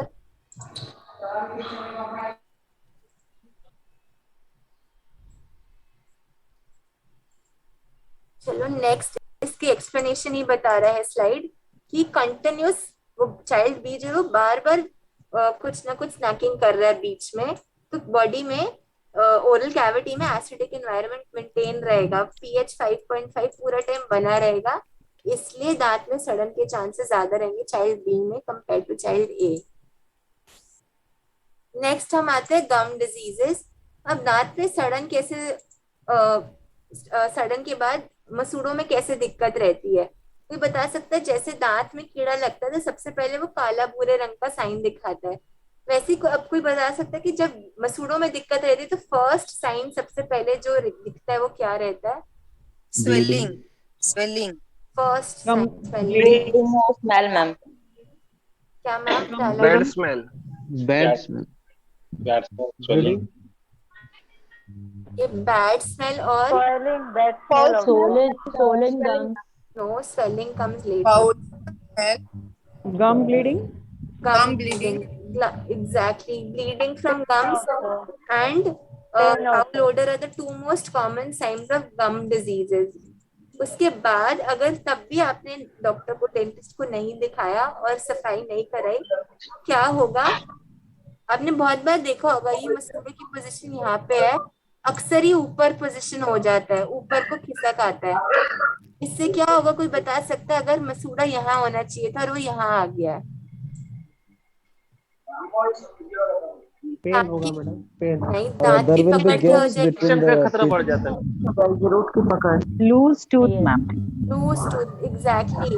अगर गम, सबसे पहले ब्लीडिंग फ्रॉम गम्स और फाउल ओडर सबने बता दिया, उसके बाद भी अगर उसे ट्रीट नहीं कराया तो क्या होगा, मसूड़े धीरे धीरे ऊपर खिसकने लगेंगे, दांत की पकड़ कमजोर हो जाएगी एंड फाइनली दांत क्या हो जाएगा, लूज, एंड उसके चांसेस गिरने के बढ़ जाएंगे। ठीक है, समझ आया यहाँ तक? हम एक वीडियो देखेंगे जैसे हमने डेंटल केरीज की देखी थी, गम डिजीजेस की।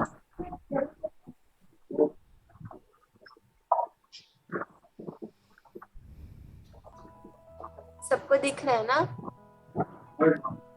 Yes ma'am, yes madam, yes madam. Okay, आप देख सकते, सबसे पहले ब्लीडिंग फ्रॉम गम्स हुआ, लेटर स्वेलिंग आया, और सबसे लास्ट में तब भी ट्रीट नहीं कराया तो मसूड़े ऊपर खिसक जाएंगे और दांत लूज हो जाएगा, गिर जाएगा। तो ब्लीडिंग, फाउल ओडर, उसके बाद दांतों में, मसूड़ों में सूजन, और उसके बाद सबसे लास्ट दांत, teeth will become loose and they fall out.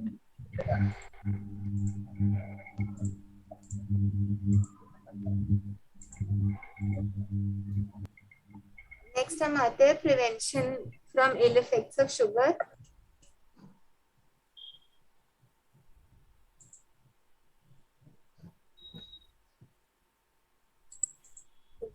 Next continue करेंगी doctor Manali, prevention aspect. Recording stopped.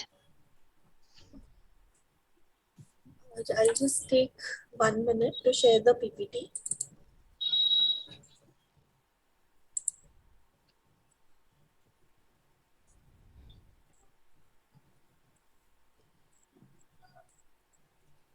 Am I audible? Yes, ma'am. Yes, madam. You are audible. Thank you very much. So अभी तक हमने देखा sugars के basics के बारे में, तो जस्ट एक क्विक रिकैप अगर हम करना चाहे तो शुगर्स कितने टाइप के होते हैं, कितने सोर्सेस होते हैं? 2 टाइप के, नेचुरल और नेचुरल और artificial. Natural and artificial. Simple, complex. Simple and complex. Simple and complex. What is the difference between simple and complex? Simple sugar have only 1 or 2 units and complex have more than 2 units. Exactly. More than 2 units of sugar. Estimable and non-estimable. Yes. Then we moved on to the concept of free sugar. तो free sugar को क्या बोला जाता है? Added sugar. Added sugar. Added sugar, and it is very harmful for our health. Then we moved on to cover how sugar affects our general health. उसमें हमने पढ़ा कि first जो obesity cause करता है, उसके बाद हमारे किडनी पे, हमारे ब्रेन, हार्ट और हमारे ब्रेन पे कैसे अफेक्ट करता है। ये हो गए थे हमारे जनरल हेल्थ के। उसके बाद हमने कवर किया ओरल हेल्थ। तो 2 मेन डिजीजेस कौन से हैं? डेंटल कैरीज, गम डिजीज। बिल्कुल। और फिर डेंटल केरीज में हमने सबसे ज्यादा थोड़ा बहुत फोकस किया, क्योंकि सबसे मेजर डिजीज जो होता है शुगर से ओरल हेल्थ पे, वो होता है डेंटल केरीज, कैविटी होना। उसमें आप लोगों ने देखा कि प्रोसेस कैसे स्टार्ट होता है, पहले एनामल में इफेक्ट करता है, फिर डेंटिन में, फिर पल्प में। उसके बाद हम आए गम डिजीज पे। तो गम डिजीज का कोई एक सिम्टम बता दीजिए, 1-2। Foul smell, distance between the teeth, loosening, swelling, bleeding. Okay, I can see Deepak Kumar sir और जी दीपक कुमार सर आपने हैंड रेज किया है। हाँ, गुड मॉर्निंग मैम। मेरा एक क्वेश्चन था, ये जो टूथ कैविटी और टूथ सेंसिटिविटी के बारे में बताया जा रहा है, तो इसमें जैसे कुछ टूथपेस्ट होते हैं सेंसोडाइन टूथपेस्ट, तो उसमें जो एडवर्टाइजमेंट में प्रॉमिस किया जाता है that it will cure your tooth sensitivity. तो मैम ऐसा टूथपेस्ट, स्पेशल टूथपेस्ट से कुछ फर्क पड़ता है और it is just advertisement tactics? No sir, actually जो हमने रीमिनरलाइजेशन और डीमिनरलाइजेशन, जो आगे एक स्लाइड थी अगर आप देखेंगे तो उसमें जैसे कि लिखा Yes, था ma'am. जो मिनरल्स लूज करना स्टार्ट होते हैं, राइट? जैसे कि इसमें तो वो टूथपेस्ट में कुछ ऐसे रीमिनरलाइजिंग एजेंट्स होते हैं जिससे फिर से वापस वो कैल्शियम फॉस्फेट वो दांत में they start redeposition of the mineral. तो उसकी वजह से जो दांत का स्ट्रक्चर है जिसकी वजह से सेंसिटिविटी हो रही थी वो रिस्क और सिम्टम्स थोड़े कम हो जाते हैं। So it is not the cure, the toothpaste what you are seeing, it is not the total one of the ways by which you can reduce the sensitivity or the pain. Okay, ma'am. So with this, shall we see now prevention from ill effects of sugar? Yes, ma'am. Yes, ma'am. Yes, ma'am. Okay. Two participants again have raised hand. Ripul Chabra, sir. Good morning, ma'am. Good morning. Ma'am, I have a question, ma'am. Does giving citrus fruits before teething leads to cavities? Before teething? Yes, ma'am. So citrus fruit before teething, if teeth are not present, it won't directly harm the tooth structure. Okay, ma'am. Ma'am, actually, my daughter, we started giving her this orange juice in 9th month, ma'am, 8th, 9th month, when she was 8th, 9th month old. And she has developed cavities in all her teeth, and the doctor said that this is due to the giving citrus fruit before. So, sir, were you cleaning her mouth as well? Yes, ma'am. Now she is 7 years old, ma'am. Now the teeth, she has got the new teeth, ma'am. No, not now, sir. इसीलिए बोला जाता है कि दांत जब ऐसा नहीं कि बच्चा छोटा है तो दांतों की केयर उसी तरीके से नहीं करनी चाहिए। The moment the tooth erupts in the cavity, तभी से इनफैक्ट जो 1-2 महीने के भी बच्चे होते हैं उनके दांत नहीं होते लेकिन गम पैड्स होता है जो मसूड़ा होता है। आप एक क्या कर सकते हो, एक वेट क्लॉथ लेके भी उसमें मसाज कर सकते हो और उस एरिया को क्लीन रख सकते हो। That is what is recommended, sir. Thank you so much, ma'am. Thank you. Yes. So we will move on and we will see the further slides now. So the first is बहुत ही common है जो सभी लोग advice करते रहते हैं, वो होता है लाइफस्टाइल मॉडिफिकेशन, यानी कि हमें हमारे लाइफस्टाइल को चेंज करना पड़ेगा। तो how do we do that? We should encourage a healthy diet. Apart from that we should have food that are low in fat, saturated fat, cholesterol इन सब में कम हो। जिन सब खानों में फाइबर ज्यादा हो, यानी कि हमारे होल ग्रेन फ्रूट्स हो गए, वेजिटेबल्स हो गए, उसको ज्यादा खाना चाहिए।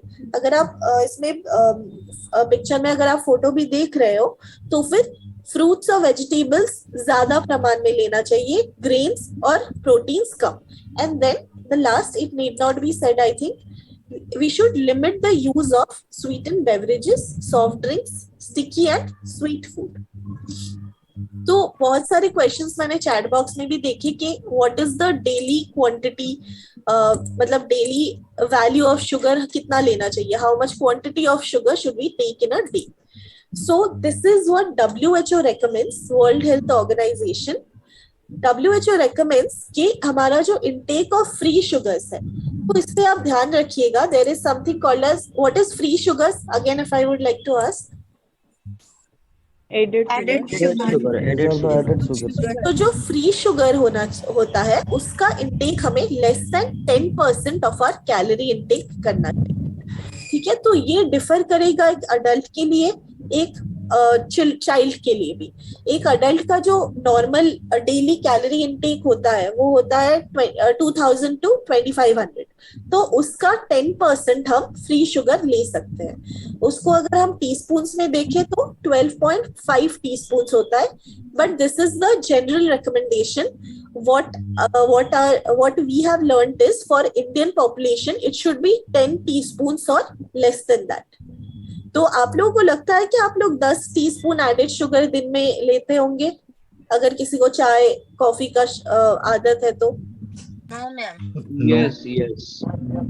So you also that you intake more than like around 10 teaspoons of free sugar.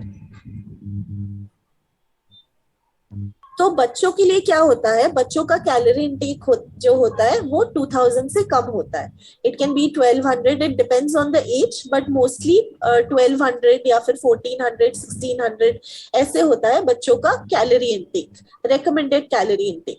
तो उनमें और भी कम लेना चाहिए. For kids it is 6.5 teaspoon around added sugar वो उनको लेना रेकमेंडेड है. That is the what you can say is the limit what the children can intake. So bachche, do you think they take less, equal or more than 6.5 to 7 teaspoons? More than that, right? Because they are very much into junk food. तो जो हमारा cake, biscuit, उन सब में ये added sugars रहते हैं, free sugars रहते हैं.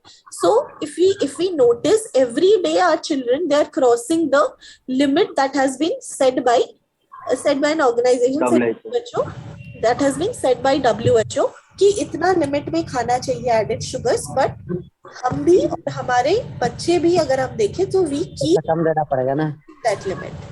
तो डॉक्टर का रखिए कितना दीजिएगा महीना, 50-60 हजार, 70 हजार? जी जया मैम.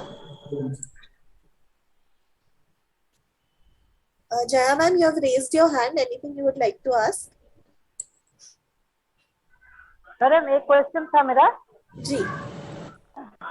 तो ये जो बाजार में जो मिलते हैं, मार्केट में जो मिलते हैं फ्री शुगर फ्री जो एक पाउडर मिलते हैं, तो ये डायबिटिक पेशेंट के लिए क्या शुगर फ्री होता है या एडेड शुगर होता है, थोड़ा गाइड करेंगे? नहीं मैम, वो शुगर फ्री, वो एडेड शुगर नहीं होता, बट उसके बारे में ज्यादा डिटेल में हमारी डाइटिशियन मैम आपको बताएंगी. वो क्वेश्चन आंसर में भी बहुत पार्टिसिपेंट्स ने पूछा है, तो वो हम तब एड्रेस कर देंगे, लेकिन वो एडेड शुगर नहीं होता. Okay madam, thank you. So are we clear till here that the limit, the recommended quantity of free sugar should be less than 10% of our total calorie intake? अगर हम teaspoon में उसको देखें तो 12.5 teaspoons, but वो adults के लिए होता है. प्रकाश sir. Yes ma'am, I have a question. Here written is conditional recommendation. What are the conditions? No, conditional recommendation is, strong recommendation is less than 10%. के 10% से कम तो होना ही चाहिए. Okay, but it is more beneficial, ज्यादा फायदे में होता है, ज्यादा beneficial होता है अगर हम उसको less than 5% भी कर पाए तो. Okay, thank you ma'am. Yes. Okay. So 1 teaspoon of sugar, अब उसमें 4.2 grams of approximately sugar रहता है, उसमें कैलोरीज होता है 16 कैलोरीज 1 टीस्पून ऑफ शुगर में. तो 12.5 टीस्पून ऑफ शुगर में कितने कैलोरीज हो सकते हैं? It's just a normal calculation. 180. 1 teaspoon में 16 है, तो 12 टीस्पून में कितने होंगे? 200. बिल्कुल सही. So around 200 calories or less than that is allowed as intake of free sugar. So then we move on to something जो है checking the nutrition labels. तो आप में से कोई भी जब मार्केट में जाते हो, कोई पैकेज्ड फूड लेते हो, do you check the nutrition label? Yes ma'am. Yes ma'am, we do check. Yes ma'am, we do check the nutritional level. तो वो कहाँ पे रहता है? वो फ्रंट साइड पे रहता है या बैक साइड पे? No, that is back side of the packet. Ma'am back side में रहता है सारा back side of the कितनी packet. कैलोरी है, कितना न्यूट्रिशन, कितना फैट, Every nutritional level. तो आप लोग बेसिकली क्या चेक करते हो उस न्यूट्रिशन लेबल में कि कैलोरीज कितना है, या फिर बेसिकली क्या ओवरऑल क्या देख के आप डिसाइड करते हो कि चलो ये प्रोडक्ट ले सकते हैं? Fats, protein. फैट लेवल कितना ज्यादा है इसमें, या शुगर का कितना क्वांटिटी है, All the things you do check now. Okay, so has anyone checked for sugar अभी तक? हाँ जी मैम, शुगर भी चेक कर. Okay. More hands are raised. कुछ नहीं देखते, बस खरीद लेते हैं. अच्छा. I hope कह sir रहे कि कुछ नहीं आज देखते की इस ये कह रहे जब बात कुछ से भी खाने पीने का आप लिस्ट सब नहीं है बस ये आप नहीं खरीदते तो सब क्या लोग देखते हो सब अलग you अलग all answer will make a small कह रहा effort है of checking the nutrition madam label कुछ नहीं देखते बस खरीद before लेते हैं। buying it. So as rightly said by all of you, India में जो होता है ये labels back of the packets mostly present होता है। अगर हम Western countries में देखें तो they put it on the front of the label. Any difference? Do you think इसमें कुछ difference हो सकता है front में या back में लगाने में? Yes, ma'am. Yes, the front one is more prominent. Yes, ma'am. Definitely.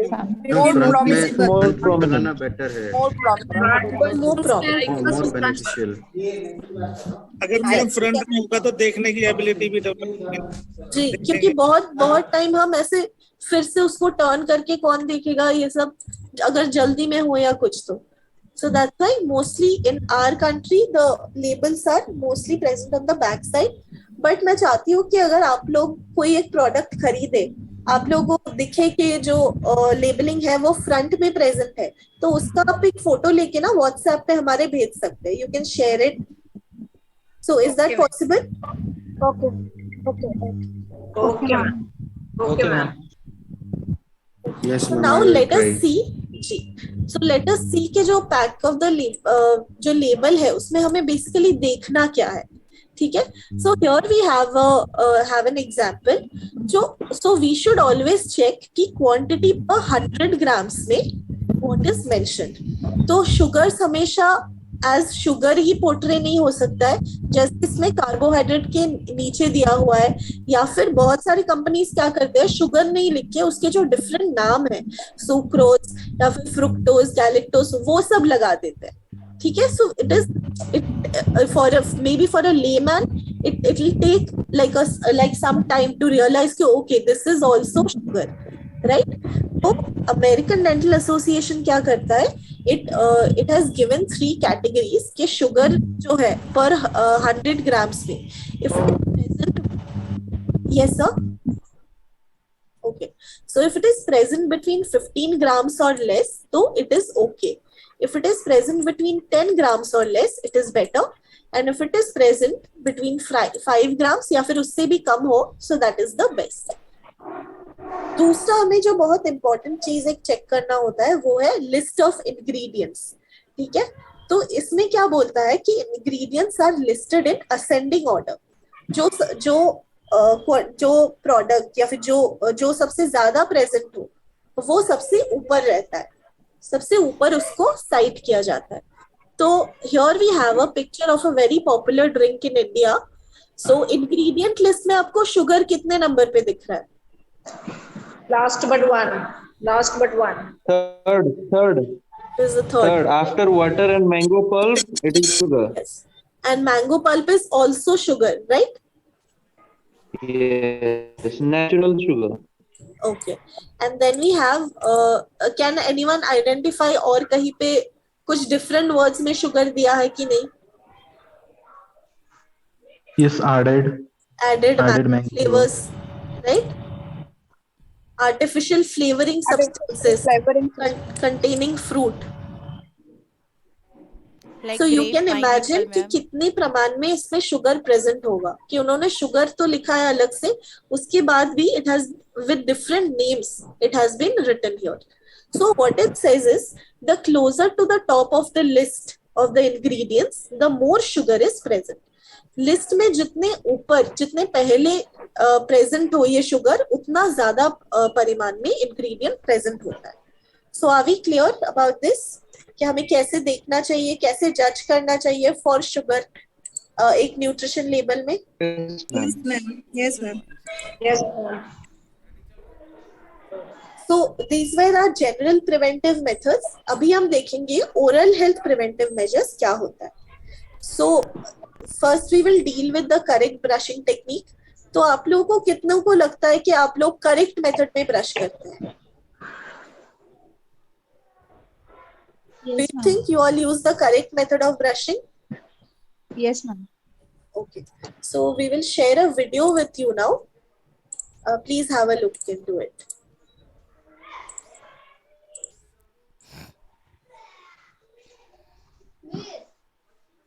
दांत साफ करने के लिए मुलायम ब्रिसल्स वाले ब्रश का प्रयोग करें। एक मटर के दाने जितनी मात्रा में टूथपेस्ट लें। ब्रश को अंगूठे और उंगलियों के बीच सही तरीके से पकड़ें। दांतों को ब्रश करना जरूरी है क्योंकि मुंह के अंदर करोड़ों बैक्टीरिया होते हैं जो दांतों, मसूड़ों, जीभ व पूरे मुंह में रहते हैं। मुंह में उपस्थित ये बैक्टीरिया प्लाक का निर्माण करते हैं जो दांतों को नुकसान पहुंचाता है, जिन्हें दूर करना जरूरी है। दांतों की नियमित सफाई और सही तरीके से ब्रश करना चाहिए। क्रमबद्ध तरीके से सभी दांतों को पूरी तरह से साफ करें जिससे दांतों की हर एक सतह साफ हो सके। दांतों की बाहरी, अंदरूनी और ऊपरी सतह को ठीक से ब्रश करें। दांतों को एक ओर से साफ करना शुरू करें। ब्रश को दांतों और मसूड़ों के जोड़ पर 45 डिग्री पर रखकर ऊपर से नीचे की ओर चलाएं। दांत साफ करने की शुरुआत ऊपरी जबड़े के सबसे अंदरूनी दांतों से करें। एक बार में 3 से 4 दांतों को साफ करें। ब्रश को आगे पीछे चलाएं। ब्रश को आराम से और धीरे धीरे चलाएं, अधिक जोर न लगाएं। एक एक करके पूरे ऊपरी जबड़े को साफ करें। पहले ऊपर के दांतों की बाहरी और फिर अंदरूनी सतह को साफ कर लें। ऊपर के दांतों को साफ करने के बाद नीचे के जबड़े के दांतों को साफ करना शुरू करें। नीचे के दांतों को भी उसी क्रम में, लेकिन नीचे से ऊपर की ओर साफ करें।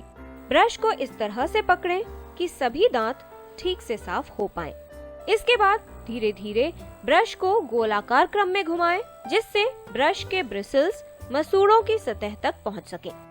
ये क्रम पूरा होने के बाद ब्रश के ब्रिसल्स को दांतों की ऊपरी सतह यानी चबाने वाली सतह पर घुमाएं। इसके बाद ऊपर और नीचे के सामने वाले दांतों की अंदरूनी सतह को साफ करने के लिए ब्रश को सीधा पकड़ें और सामने से पीछे की तरफ चलाएं। अंत में जीभ को साफ करने के लिए ब्रश के ब्रिसल्स की सामने वाली सतह का प्रयोग करें। अपने ब्रश को हर 3 महीने बाद या फिर जैसे ही ब्रिसल्स टेढ़े होने लगे तब बदल देना चाहिए। नियमित रूप से ब्रश करें जिससे आपके दांत स्वस्थ रहें। ब्रश दिन में 2 बार, 2 मिनट हर बार। ब्रश दिन में 2 बार, 2 minute her bar. So everybody has seen the video. तो अभी आप लोग को क्या लगता है कि आप लोग एकदम एवरी स्टेप आप फॉलो करते हो जो भी वीडियो? No ma'am. तो फर्स्ट क्वेश्चन इज ब्रश को कैसे पकड़ना चाहिए? सीधा पकड़ना चाहिए या टेढ़ा करके? 45 डिग्री टेढ़ा 45 डिग्री टेढ़ा करके 45 डिग्री में पहले पकड़ना चाहिए। उसके बाद ये एक पोस्टर है, इसमें भी हम इस आपको बताएंगे। तो बेसिकली पहले 45 डिग्री एंगल होना चाहिए हमारे ब्रश का और हमारे गम मार्जिन में। उसके बाद जब हम ऊपर का दांत साफ करेंगे, मूवमेंट होना चाहिए ऊपर से नीचे तक, और जब नीचे के दांतों को साफ करेंगे तब मूवमेंट होना चाहिए नीचे से जी। ये बहुत जरूरी है कि जो दांत का जो अंदर का जो सरफेस है यानी कि इनर बैक टूथ सरफेस, उसमें 1 बजे तक चलेगी। में भी हम we can use gentle down strokes with the tip of the toothbrush. उसके बाद after cleaning the inner tooth surface, जो फ्रंट का जो सरफेस है, फ्रंट हमारे आगे के दांतों का बैक सरफेस, उसमें भी हम ब्रश को अपराइट पकड़ेंगे और ऊपर और नीचे के मूवमेंट देके हम साफ करेंगे। ये बहुत जरूरी है कि हम जो हमारे दांतों की च्यूइंग सरफेस है यानी कि चबाने वाली सतह, उस पे हम gentle short back and fourth motion देके दांतों को साफ करें। तो वाज दिस क्लियर? ये सारे वीडियोस हम आपके साथ व्हाट्सएप में और आपके मेल में भी शेयर करेंगे विद इन अ वीक। तो then also you can have a much more clear idea. But यहाँ तक आपको पता चल गया how to do follow the correct brushing technique? Yes ma'am. Yes ma'am. So next brushing हो गया। अभी हम देखेंगे how many of you practise tongue cleaning? All of us, ma'am. All of us. Okay. So do you use a separate tongue cleaner या कैसे आप करते हो? Separate tongue cleaner. Separate, ma'am. Okay. So it is advised that we should clean our tongue after brushing our teeth. And अगर आप tongue cleaner use नहीं कर रहे हो, so it can be done with the bristles of the toothbrush as well. उसमें क्या करना होता है, we can apply gentle back and forth strokes on our tongue as you see on the image here, and then we can carry out our tongue cleaning. What is the third important step of maintaining a good oral hygiene? Brush हो गया, tongue cleaning हो गया. Third वाला कोई बता सकता है? Any idea, any guess? Gum में Flossing. Yeah, how many practice flossing? Is it commonly practiced here? चलो flossing नहीं है, it is much more simpler. What is the other one? Saline wash. It is mouth rinsing. Rinsing of mouth, yes. Exactly. So it should be advocated as a part of our routine oral hygiene. तो हम कुछ भी खाना खा रहे हैं, whether we are taking our meals या फिर हम snacking कर रहे हैं या फिर कोल्ड ड्रिंक वगैरह कुछ भी पी रहे हैं, चाय कॉफी हो गया, इट इज एडवाइस कि हमें हमेशा उसके बाद एक थरो माउथ रिंस कर लेना चाहिए, बस नॉर्मल पानी से. ठीक है, इसके लिए आपको माउथ वॉश की जरूरत नहीं है. अगर किसी में कुछ गम डिजीज है तब वो माउथ वॉश यूज कर सकते हैं, but it is only after consulting with a dentist. So we are clear about this. The mouth. So 3 important parts of maintaining our oral hygiene. The first one was brushing, then tongue cleaning, then mouth rinsing. ये 3 सबको याद रहेगा, and I hope you all will tell this to your students also to follow these 3 basic things. Yes. तो now we will see, वो तो हो गए preventive जो आप अपने लेवल पे कर सकते हो, you can do it at home yourself. But then once dental cavity या कोई गम डिजीज हो गया है आपको, then you have to go to a dentist. तो एक डेंटिस्ट क्या क्या ट्रीटमेंट करेगा, ब्रीफली हम आपको बताएंगे कि एक तो होता है फिलिंग, दूसरा होता है रूट कैनाल ट्रीटमेंट. सो आप में से कोई भी ever undergone any dental treatment? Filling ma'am. Yes, Ranjita ma'am. Okay, और किसी ने? Root canal treatment I have taken. Madam filling, अमरूद खाते हुए मेरा दांत टूट गया था अमरूद के बीज से. RCT ma'am. Yes madam, root canal कराया मैंने. सो जिन्होंने, yes Jaya ma'am, root canal कराया. Root canal treatment. तो आपको क्या हुआ, आप लोगों को मतलब क्या सिम्टम हो रहा था कि आप डॉक्टर के पास गए ये ट्रीटमेंट लेने के? पेन हो गया था, स्वेलिंग हो गया था. झंझनाहट हो रहा था, दर्द हो रहा था दांतों में.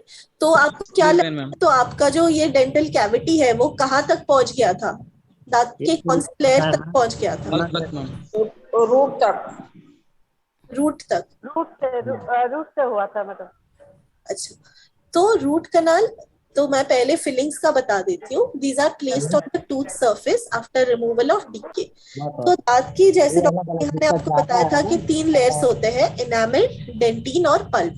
तो जब तक एनामल और डेंटिन में ये सड़न सीमित है तब तक एक नॉर्मल फिलिंग से हो जाता है. ठीक है, that is the recommended treatment. But जब ये डीके प्रोग्रेस कर जाता है पल्प की तरफ, जहाँ पे हमारे नर्व्स और वेसल्स होते हैं, जिसकी वजह से आपको दर्द हो रहा था जया मैम, ओके, तो वो पल्प तक पहुंच गया था इसका मतलब. तो उस सिचुएशन में the dentist will do a root canal treatment. So I hope आप सबको समझ आया कि एक फिलिंग कब की जाएगी और एक रूट कैनाल कब की जाती है. Yes madam. तो जब तक एनामल डेंटिन तक सीमित है तब फिलिंग हो जाती है. Once it crosses the dentine and it involves pulp, comes to pulp, then yes. So root canal में क्या होता है, we remove the infected pulp, और जो infected nerves और vessels होते हैं, we remove all that and we place a filling material. तो जिन्होंने root canal treatment, those who have gone for it, आप लोगों ने कैपिंग भी करवाई बाद में? Yes ma'am, capping. So again सबने करवाई, बहुत लोग बोल रहे थे रूट कैनाल ट्रीटमेंट उन्होंने करवाया है. Yes, capping done. Yes, Shashi ma'am has done capping. Jaya ma'am? हाँ कैपिंग कराया मैंने मैडम। ठीक है, और बाकी लोग बोल रहे थे? Even I have done 3 or 4 truths. Okay. Okay, so please remember that after root canal treatment, it is mandatory that a cap has to be placed on the tooth structure.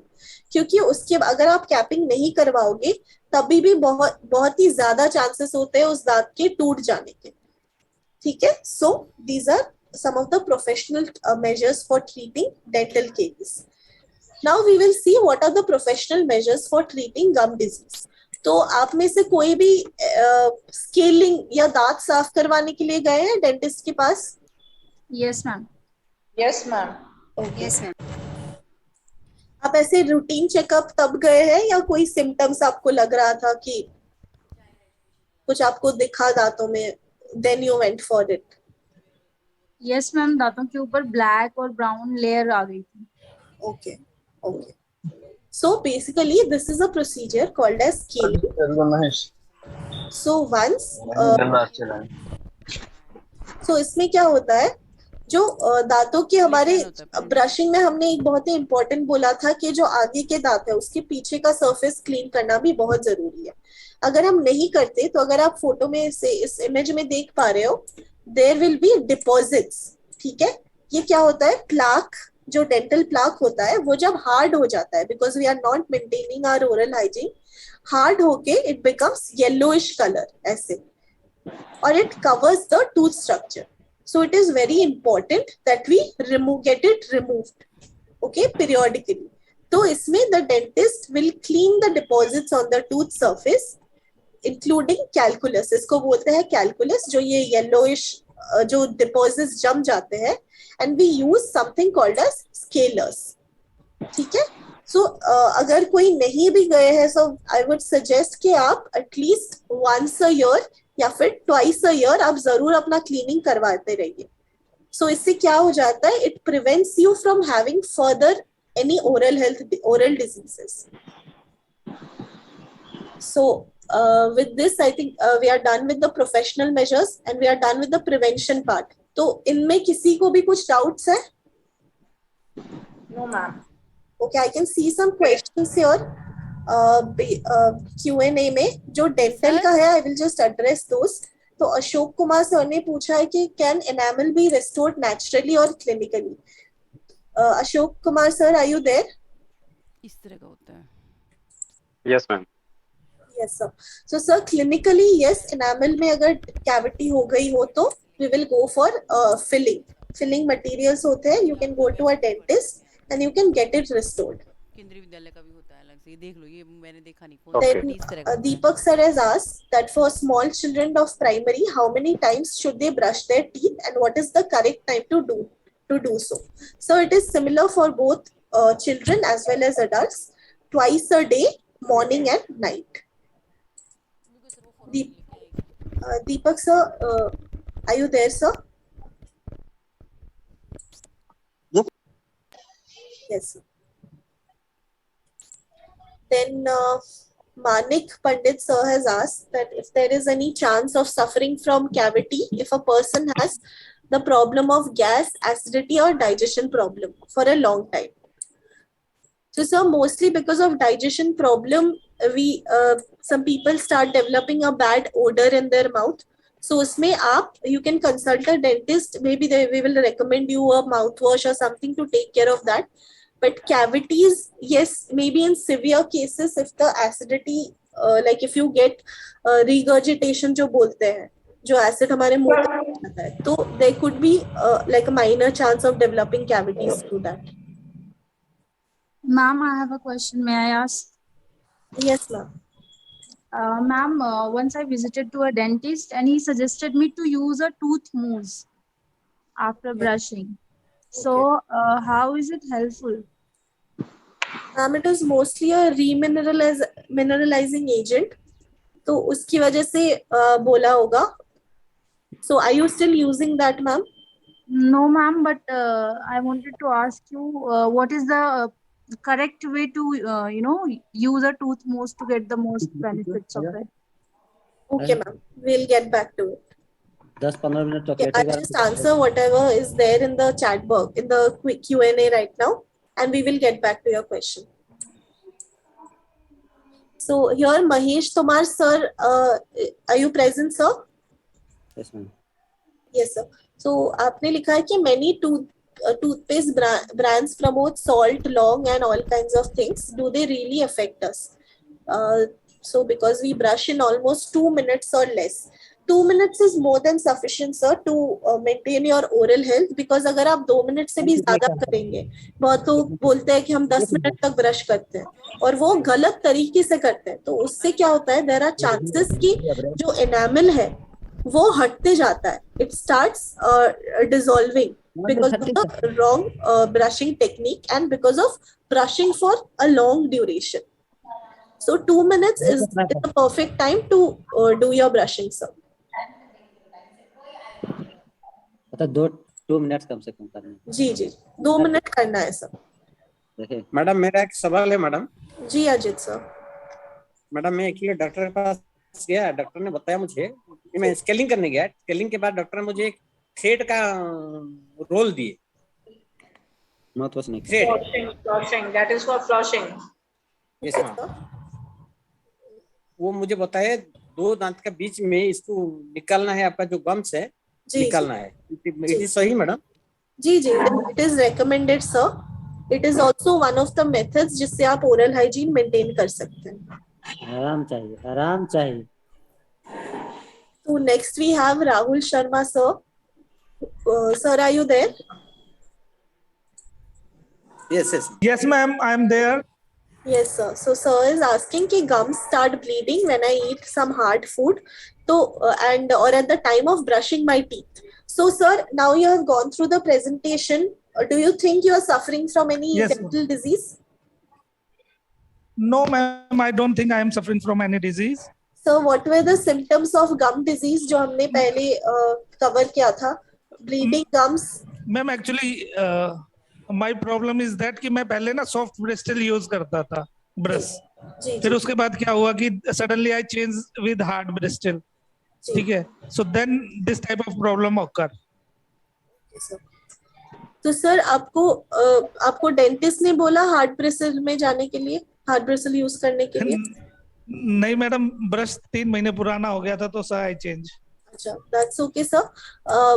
Yeah, once I go through a medical checkup of my teeth, then the doctor said me to use soft bristles. Okay sir. So sir, if the dentist has suggested you to use soft bristle, you can continue using that, but I would still suggest कि आप एक बार cleaning करवा लीजिए, scaling जो. Okay ma'am. Yes ma'am. Yes. जी ma'am. That just brush in the proper technique. Okay ma'am.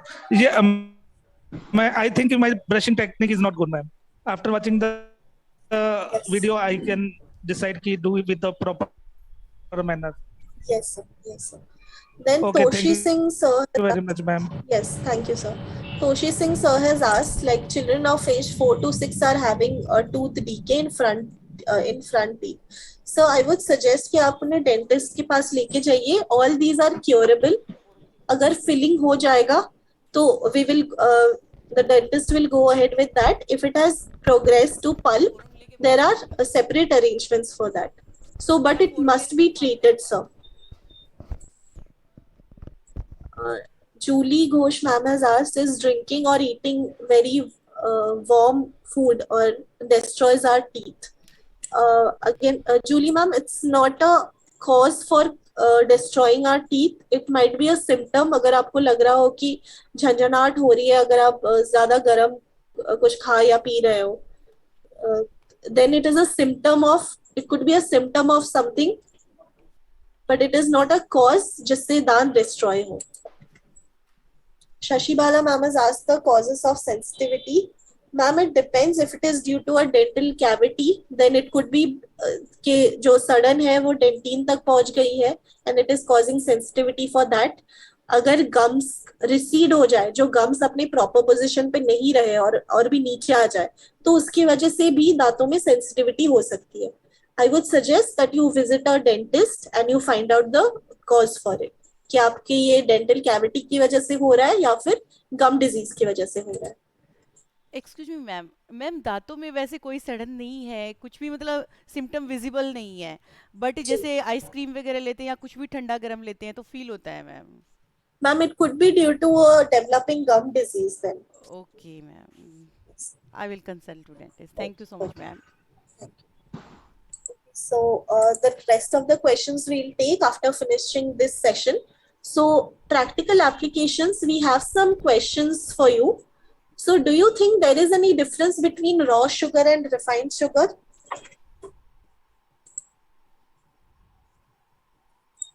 कोई भी बता सकता है?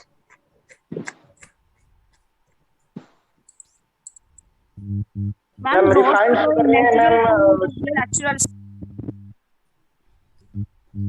Okay, so raw sugar basically they contain molasses. Molasses जो होता है एक बाई प्रोडक्ट होता है शुगर केन का, उसमें कम परिमाण में ही calcium, iron and potassium present होता है, जबकि जो व्हाइट शुगर होता है हमारा उसमें मोलासेस को रिमूव किया जाता है।